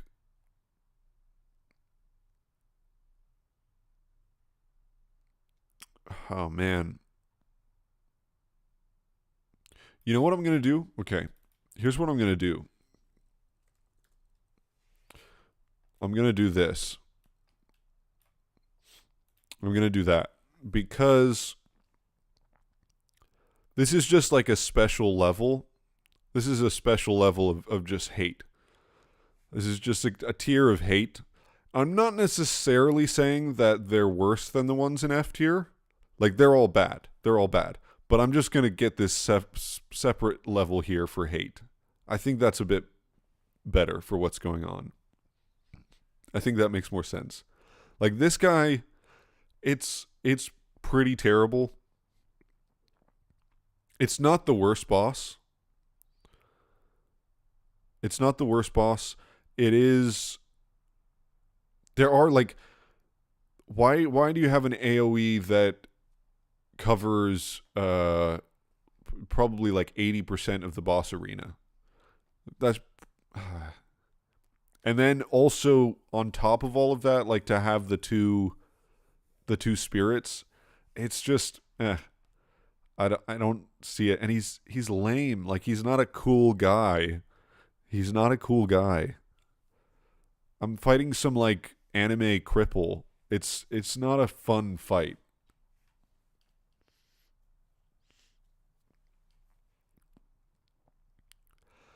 That's true. Neil is optional. Godskins are not. However, Neil is not optional if you want to go to the consecrated snowfield and the Halig tree. So, like, if you want to access a significant portion of the game, he's not optional. Yes, I understand that's different than, like, the critical path, but it's still not great. It's still not great. Like, that is probably the one part of planning my progression through the game that I just don't, that really annoys me. I've had to, like, go through the game several times in order to get footage of certain things for my videos. I had to do an entire run through for one of the videos because I needed to get all of Gideon's dialogue. And some of that responds to, like, whether you've beaten Moog or whether you've beaten Melania. So I had to start a whole new run through doing that. And that was the most annoying thing by far. Like, fighting Melania is way more enjoyable than fighting this guy, in my view. We'll get to Melania. For now, this is so weird. The different options, like, again, why have Neil but not O'Neill? Why have, what was the other one? We've got both of the Lorettas, but only one of the Regal Ancestor Spirit. I guess that makes sense. But no Godskin Apostle. This is kind of a weird mix. And then we have Godfrey Golden Shade. Godfrey Golden Shade, I would say, is very meh. Very meh. Not crazy about him. I would say next to Mimic Tier makes sense for me. Maybe above Mimic Tier.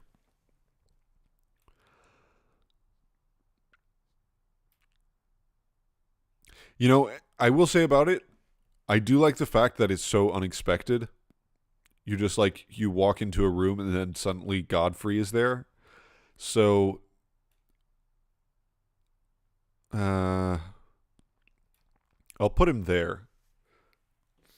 I don't think it's a great fight, but it's also not too difficult, and it's more about, like, the impact of seeing this memory of Godfrey.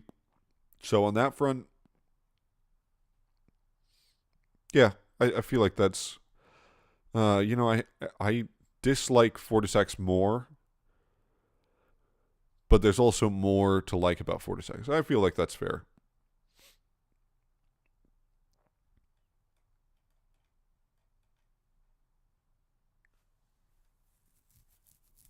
Yeah, I mean, I like the impact of that. I like the impact of that. So, okay, let's move on. We've got both Moogs. So, Moog number 1 is okay. He's not good. He's okay. I would say Moog number 1 goes,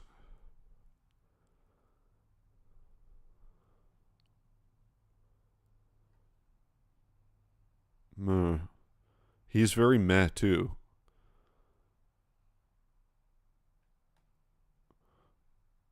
I would say maybe there.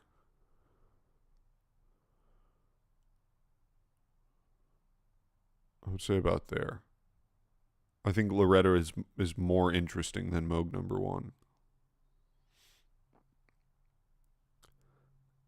Not great presentation either with Moog number 1.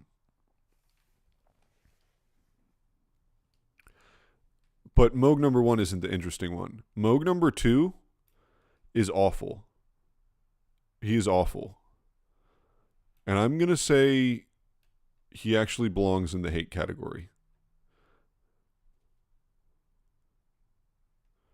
I feel like this all belongs together. Moog is terrible. Now, let me be clear. The presentation of Moog, like his cutscene, his design, his voice acting, all of that is great. As a fight, it's awful. It's awful. It's a terrible fight. Terrible fight. Just roll catching, like to just cover the boss arena with like random fire that is that really a fiery take? I feel like he's just terrible. Really, everybody's really on the Moog train. That's so crazy to me. No. Moog is awful. Moog is awful. Like, first of all, okay, the idea of the purified tier is terrible. It's like the Storm Ruler idea, and most people hate the Storm Ruler thing. Most people hate that gimmick, but you don't hate the purified crystal tier. S tier? Oh, you are insane. You're insane. You're absolutely insane to say S tier. That's ridiculous. What a ridiculous thing to say. Awful fight. All of his melee attacks are specifically calculated to roll catch. Right? They're like specifically calculated so that the way that the anticipation phase of the animation telegraphs the point that it tells you to roll. Because that's what an anticipation phase does, is it tells you when to roll, it tells you when to do something to avoid the attack. Right? So all of those are calculated just to hit you a little bit later, to hit you a little bit more unexpectedly, so that if you're watching the animation closely, then you'll be caught. That's the idea. It's what it really is it's trying to punish veteran players who got used to the timing of animations. That's a stupid thing. Don't worry about veterans. Just design the game well. It doesn't matter. Then after he does those attacks, he follows it up with other things which are designed to roll catch. He covers the floor in blood flame, which builds up bleed and staggers you. And he deals unavoidable damage. And especially if you did not follow if you did not go to a very specific place that's totally unrelated to any of the other stuff with Moog. I mean, I'm not saying in the lore, but the location, there's no reason that you would go to that location in a way that's related to Moog. If you don't go to that, he deals significant unavoidable damage. That's awful. That's an awful design.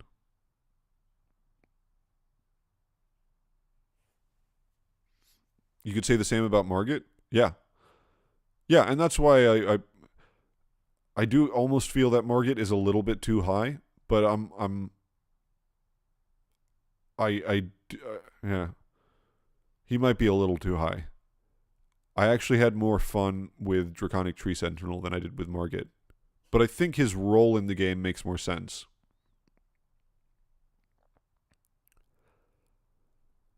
This is crazy. I didn't realize that people were so into Moog. He has a different rhythm than his twin brother, but it's consistent and fair. Well, unavoidable damage isn't fair. I mean, just technically speaking, it isn't.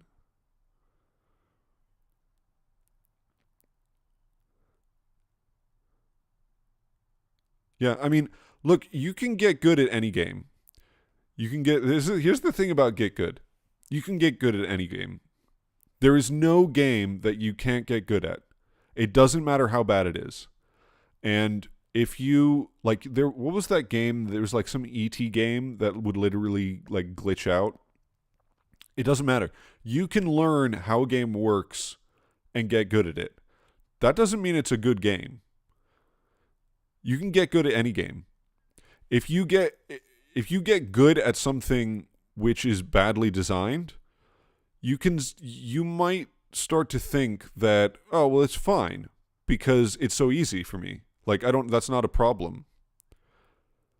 But that's just because all the people who are saying, oh, it's not an issue, That's because you either you were gaslit enough by the animations in the game to just not roll when the animation is telling you to roll, or you just played it enough times that you memorized the timing.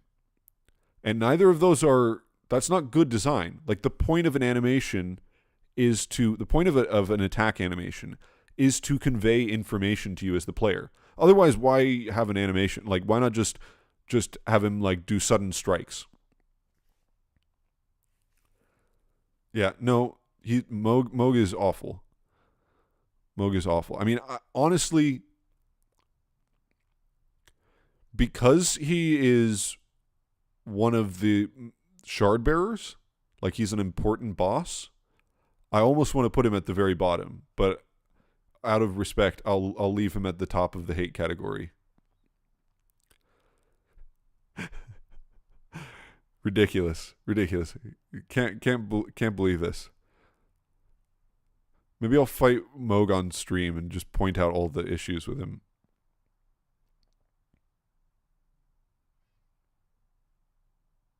What's my view on Dancer? Dancer's fine. I don't think she's amazing. Out of curiosity, what's your opinion on whether or not a player ought to be able to dodge everything the first time they see it? I will say, let me couch this by saying that there's always context. So for instance, in Nito, in Dark Souls 1 with Nito, you have to take damage to enter the boss room. And I think that's a brilliant design because it's not actually about you taking damage. In fact, I think you could have had something in that boss fight which immediately healed you when you dropped to the bottom. But the point of that is the fact that you know that you're going to take damage and that you're anticipating this and that it's creepy and that it's anxiety causing. And that's everything that the boss fight is about. Nito is all about that. It's all about making you feel afraid. And you drop in and instantly the cutscene starts. So all you're thinking about during this cutscene is that you're gonna heal. I gotta heal. Like I took this huge damage from the fall. Right? I gotta heal before the boss fight starts. Who knows what's gonna happen? And the boss fight is the cutscene is like really drawn out.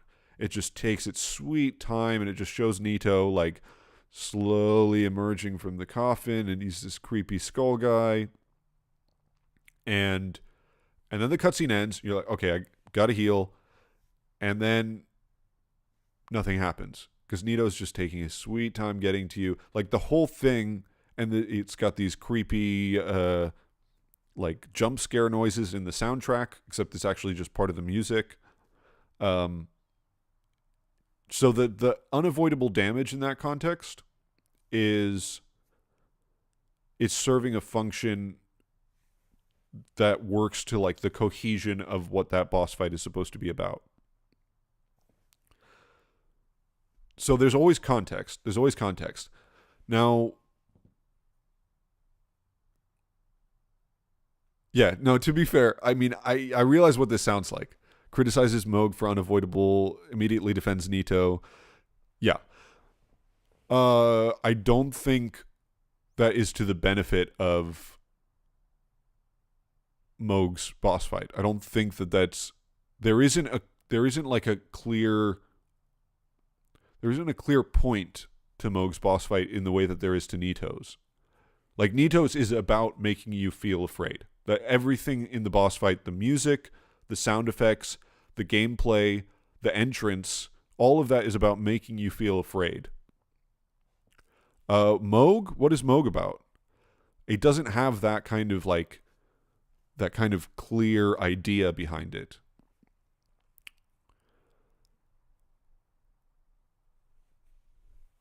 Yeah, okay. So but I just wanted to put that out there because like my point with that is that there's always exceptions, there's always context. So there's no absolute rule, but broadly speaking, yes, you should be able to read enemies. I don't think it's a good idea to have animations that trick the player. because I I'm gonna get I'm getting off topic now, but look, the thing is, people have a lot of the community has this like masochistic boner for difficulty. I don't really care about difficulty. I care about having an interesting experience. So to me, it doesn't matter whether something is difficult. Like Made in Astraea is not difficult. Um, True King Allant is not difficult. Those are still really memorable experiences because it doesn't matter how difficult it is. The only point of the difficulty in the first place was to give you a certain feeling. It was to give you a feeling of accomplishment when you beat it. So the thing with like roll catching and holding the anticipation phase of attacks, or just having the anticipation phase be unrelated, and then there's also, by the way, not just when the attack is going to happen, but how much downtime there is after the attack happens.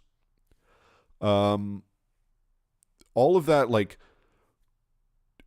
I don't know what that achieves by making those unrelated. All it achieves is it makes the fight more difficult because it doesn't give you a good opportunity to figure out what's going on. The way to solve those boss fights is by seeing the attacks happen and by memorizing the fight. And so it's not which, I mean, that is a type of gameplay. It's a less interesting type of gameplay. If you play Dark Souls, for 99% of that game, you can just watch the bosses. You can watch all the animations really carefully, and you could avoid every single bit of damage. Like 99% of the time, all you have to do is focus and be calm. And that's what the game is trying to teach you, is that be aware of your surroundings, focus, be in a calm place, don't play on tilt, don't just rush in blindly. It's going to punish you heavily for that. That was the point of Dark Souls. That was the point of the difficulty in Dark Souls. It was to get you to think clearly and to be calm about things. That's not the case in Elden Ring. That's not the case in Dark Souls 3 and Bloodborne either.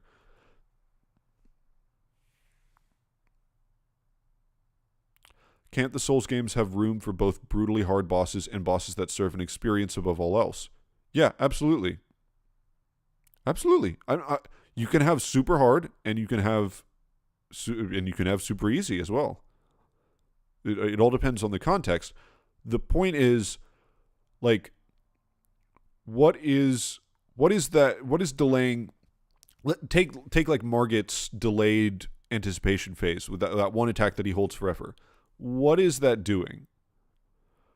What is the point of that?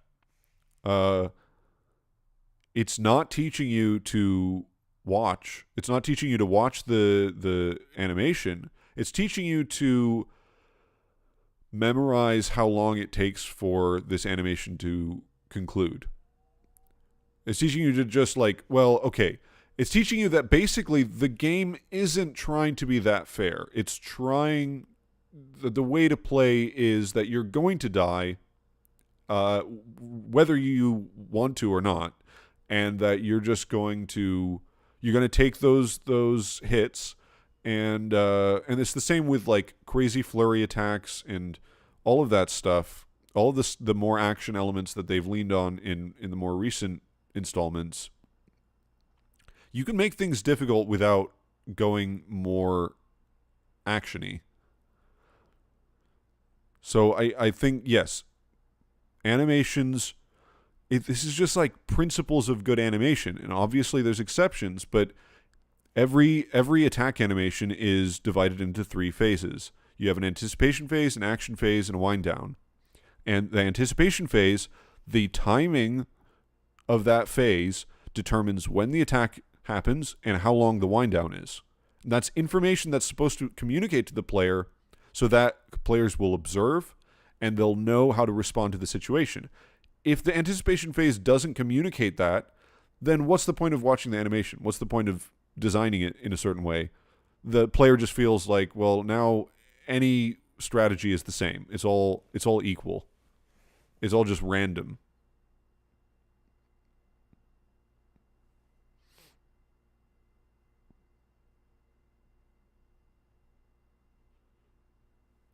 I feel like this is partly because of the dodge roll combat being stretched to its limit. Sekiro didn't suffer from any of this weird delay flail combo, weird animated stuff from what I remember. Definitely less so. There's some pretty bad animations in Sekiro as well. But generally speaking, a lot of Sekiro you're fighting human sized or like human or giant human or like slightly larger human sized enemies, and they're all mostly humanoid with some exceptions. And FromSoft is generally pretty consistently good with the humanoid enemy animations, which is why people like, everybody's crazy about the Artoriuses and the Gales and like, and even people who defend Dark Souls 2, like all these like big knight guy, because FromSoft is actually really good at those animations. The animations for like the Godric knights or the different faction knights, the ones with the spears and stuff, those are all totally readable. There's no problems with those. Most of the humanoid enemies in Elden Ring, great animations. Most of them. The more unhumanoid they get, they're much harder to read.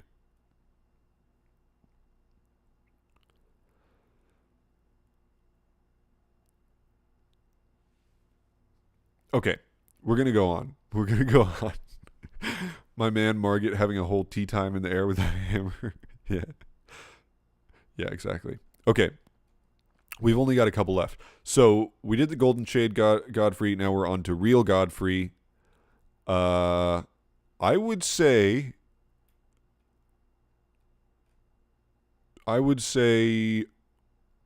he's very good. I would say he's very good. I would say he's probably.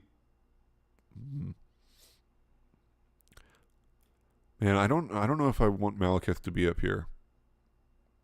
He feels a little high now. Well,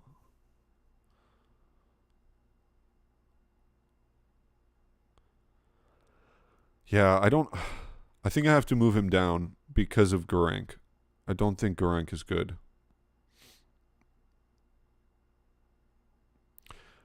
Real Godfrey is. There are definitely some problems with it. But I think it's a great subversion of what you expect from like a second phase.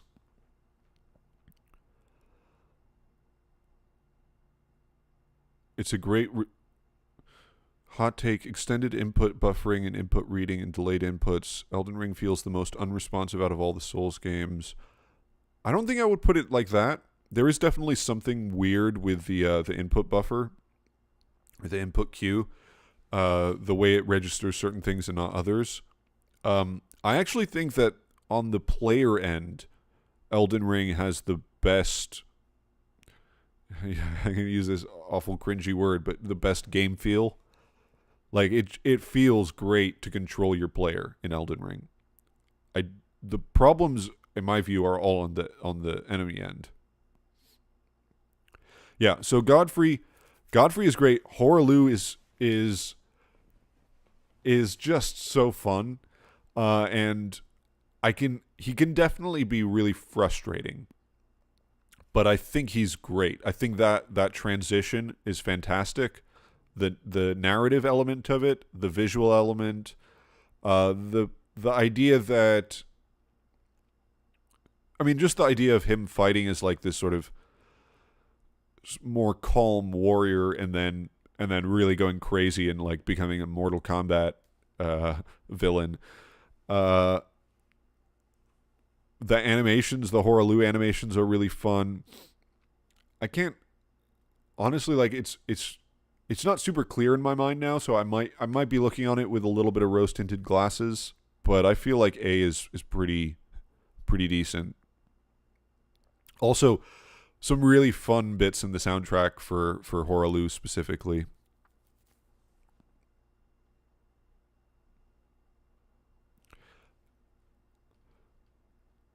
Yeah, the input reading is an issue. The input reading is an issue for sure.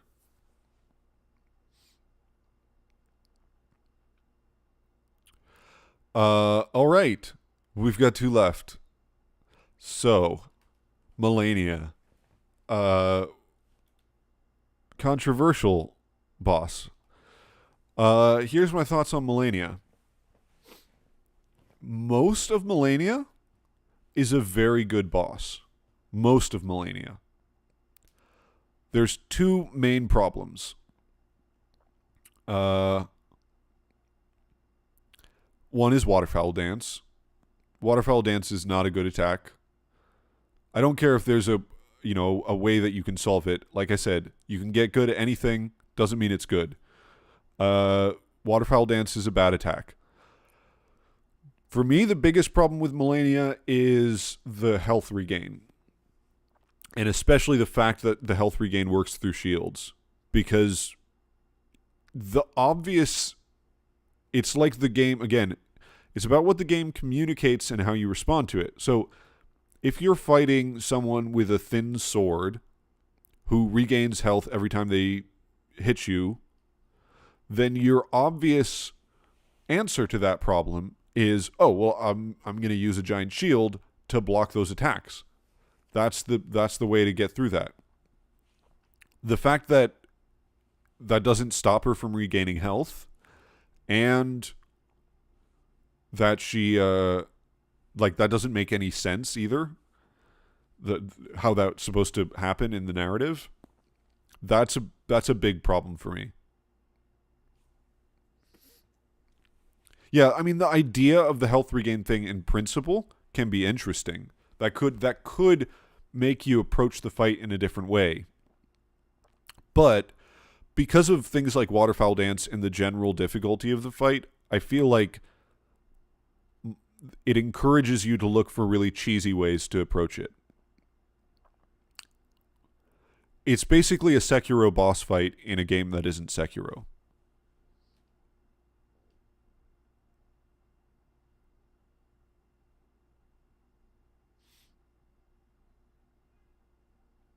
So no, I mean the rest of her moveset is, I think, pretty good. Like most of it is pretty well telegraphed. She doesn't have very high poise. Excuse me. So that makes sense. I would say, where does she belong?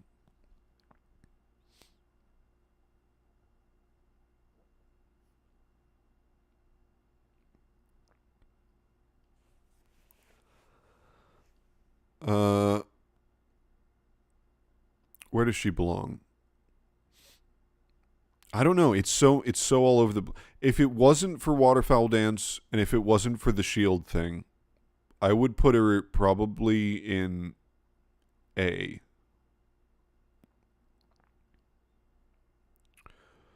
Because of those things, I'm gonna go with.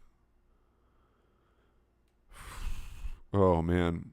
It's hard because she's so narratively important, and it is a very spectacular fight. But I don't think I can put her in B. I don't think I can go to B. I can go to... Also, I mean, I don't know if I should factor this in, but the whole community thing around her is very fun. I do like that aspect. I can't put her below Fire Giant. And I can't put her below Margit. Actually, I don't think I can put her below Estelle.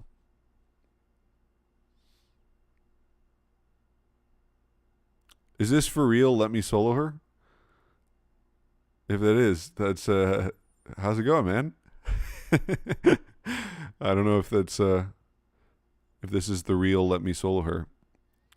You think she deserves at least an A? But see, you're coming from, if you are let me solo her, you're coming from a perspective of someone who knows that boss inside and out.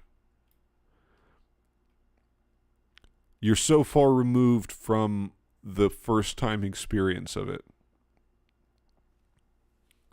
And to me, that's the more, like, once you beat something the first time, once you play one of these Souls games the first time, it becomes a different thing. Like with any game, like once the first time that you play it is like no other time. And then after that, like you can gamify it, but the experience of the first time um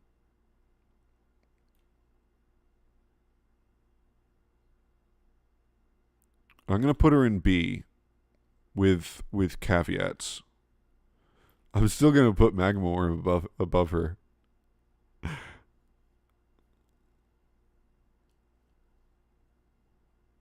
I don't honestly think that I would be like I have reasons to put her in A, B, C, D.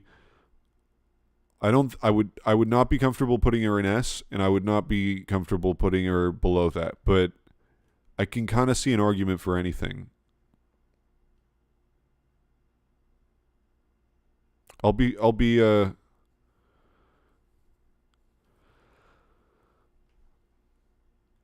um yeah, I mean it's interesting to see like because you guys are kind of all over the place.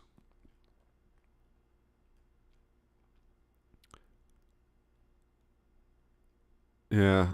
I'm going to leave her in B. I feel like that communicates the issues and the good parts. Oh yeah. Oh no, Moog is much worse. Don't even let's not even compare them. We're not going to go over that again. Okay. The hardest one of all. The hardest one of all. I'm gonna end on probably my most controversial take. This is gonna be you guys aren't prepared for this. Radigan is a D tier boss. Elden Beast is an S tier boss. That's my take. That's my take. And the problem is that they're both together. Yes, Elden Stars is awful. Agreed. Agreed, Elden Stars is awful.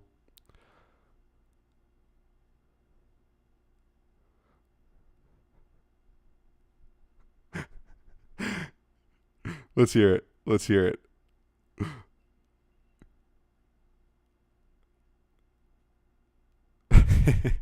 I just needed to see these. I need to see these.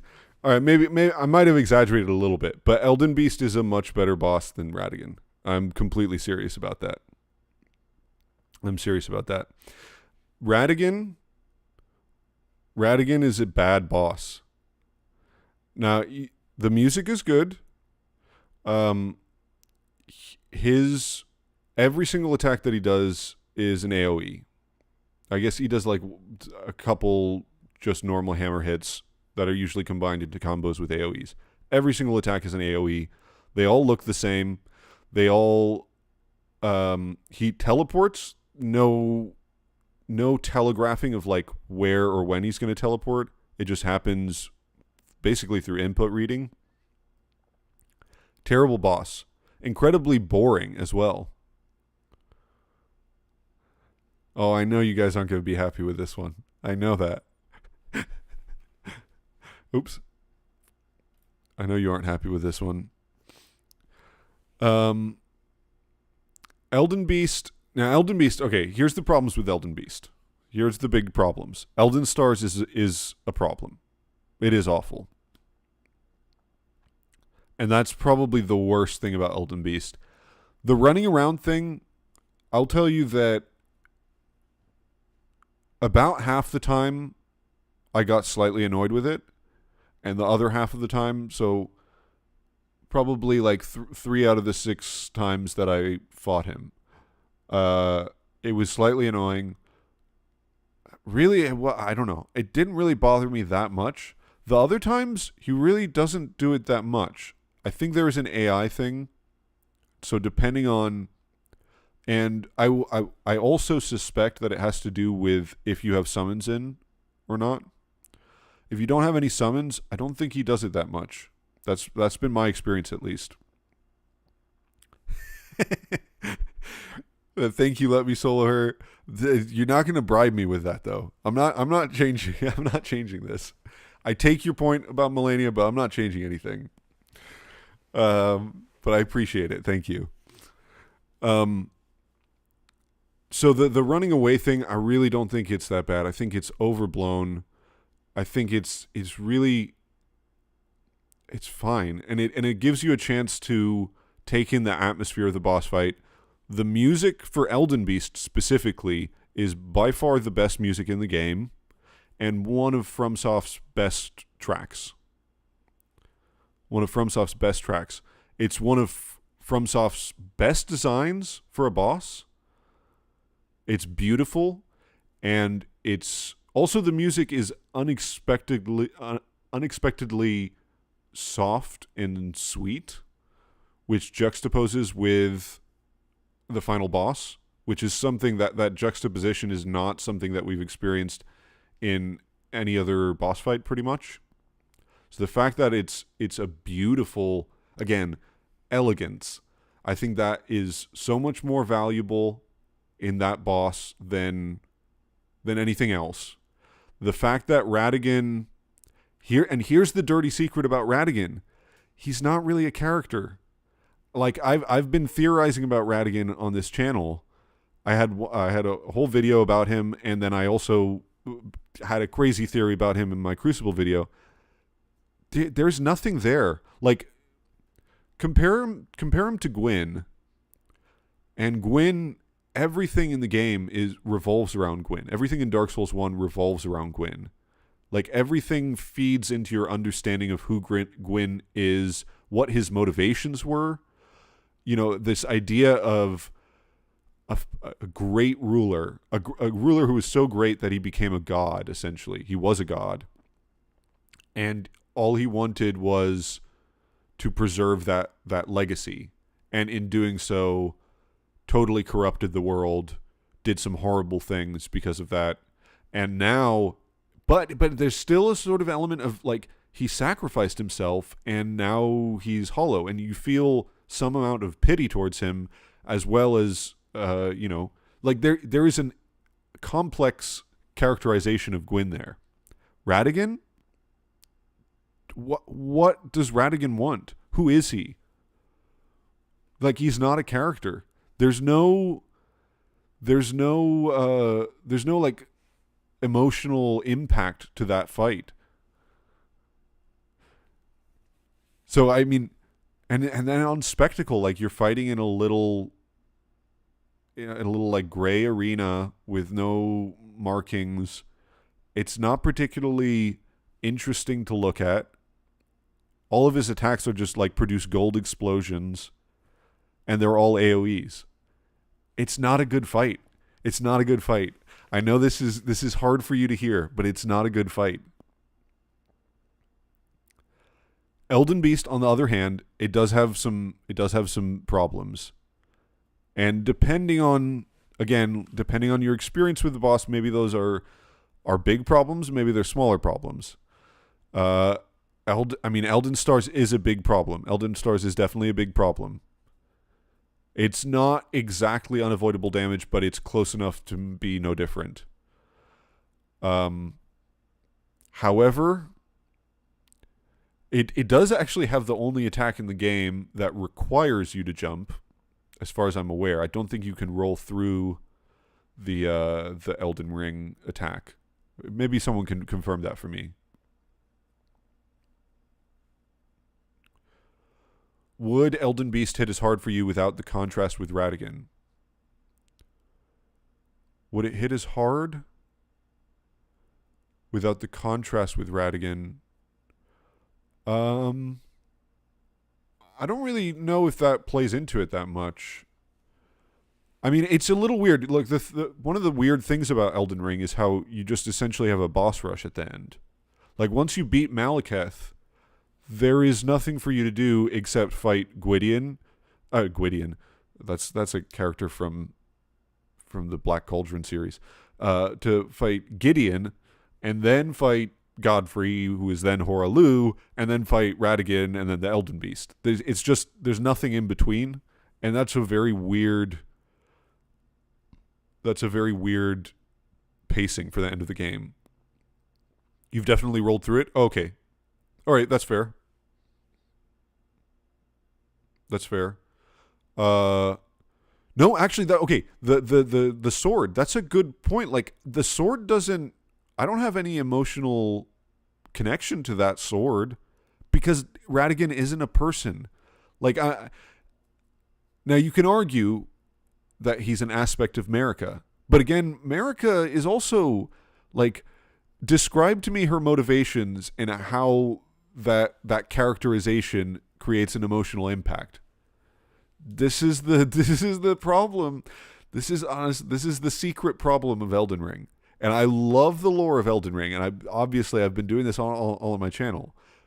But like Marika and Radigan, it's very difficult to form an emotional connection with them in the way that you could with Gwyn. Or I mean, look, I really didn't enjoy Sekiro, but I have way more of an emotional connection with Ishin or with Genichiro. Like, those are characters. Or, let's see, DS3, well, Soul of Cinder, yeah, well. Soul of Cinder, the only emotional impact there was from it was sort of writing off of Gwyn. But Gale, I have much more of an emotional connection with Gale because I can understand what he's doing. I can understand his motivations. I can understand what he's thinking and what he might be feeling. Marika is everywhere. Radigan has a huge influence, but that doesn't mean that it's characterization. Like, as a person, can you imagine how Radigan might have acted when he was, like, talking to someone? What was he like? I have no sense of that whatsoever. So that's a problem, and it's a boring fight. It's a boring fight. It's a very samey. Everything in the fight, Radigan part of the fight, is the same. The Elden Beast, on the other hand, it introduces a bunch of visually interesting, unusual attacks that you haven't really seen before. I mean, I guess on some level, like, the grab is just, it's a grab. You've seen grabs before, but it looks really cool. That's interesting. The Elden Ring on the floor is interesting. The setting is narratively interesting and beautiful. And this is, to me, the biggest thing of it, is it's beautiful music and beautiful visuals, and it's a beautiful creature. And to end the game with something that is beautiful and not over the top, it's not melodramatic in the way that a lot of the other boss fights are. It's not a huge action rush of a guy like Margit or Malekith or any of the other characters like that. It's something totally alien, and it's beautiful, and that is what makes it great. So because of that,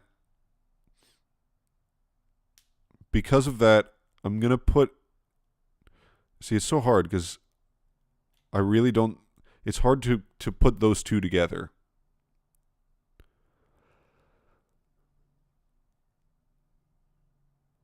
It's hard to put those two together. I think it goes, I'm going to put it in B.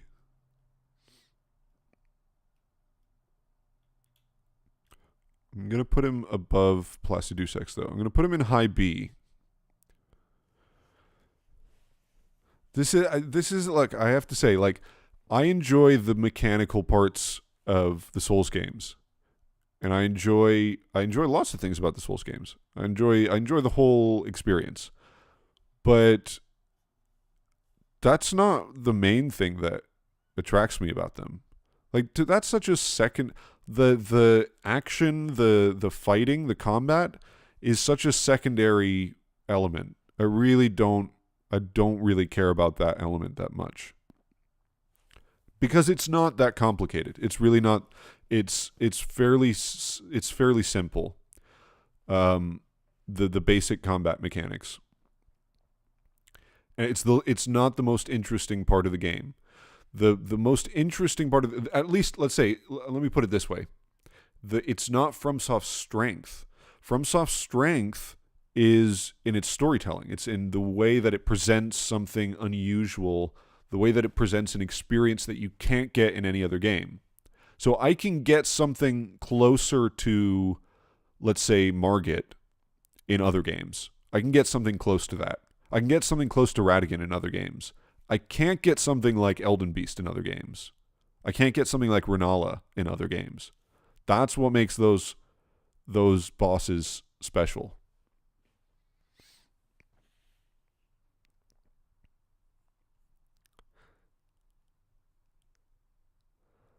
Yes, Renala is absolutely number one.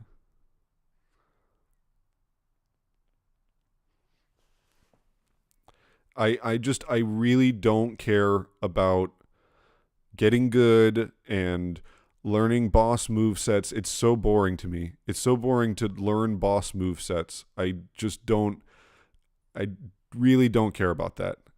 I want to have an interesting experience. That's what else are you looking for from a game? I'm not trying to play this competitively or anything. Like if I was, maybe that would be different.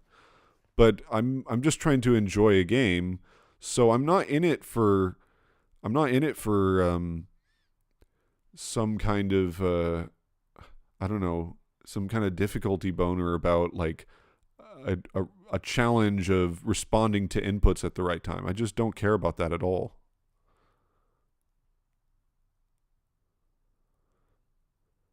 Yes, I mentioned Matthew Matos's, and for anybody who didn't hear it before, highly recommend the Lost Soul Arts of Demon Souls. It's such a fantastic video and very prophetic. Fantastic video. I mean, I would say, if for I don't know if anyone's curious, but my opinion of a fantastic action fight in the Soul series would be Gale, and I think it's because it's very like everything is really well telegraphed, and it's not primarily about the action. That to me is a good fight. I found I found a lot of like the Sekiro stuff is I was very bored by that game. So anyway, all of you, I some of these might be some funky choices in here, but I hope I hope I didn't offend you too much. I hope that wasn't too offensive. I would probably on a different day I would move some of these around.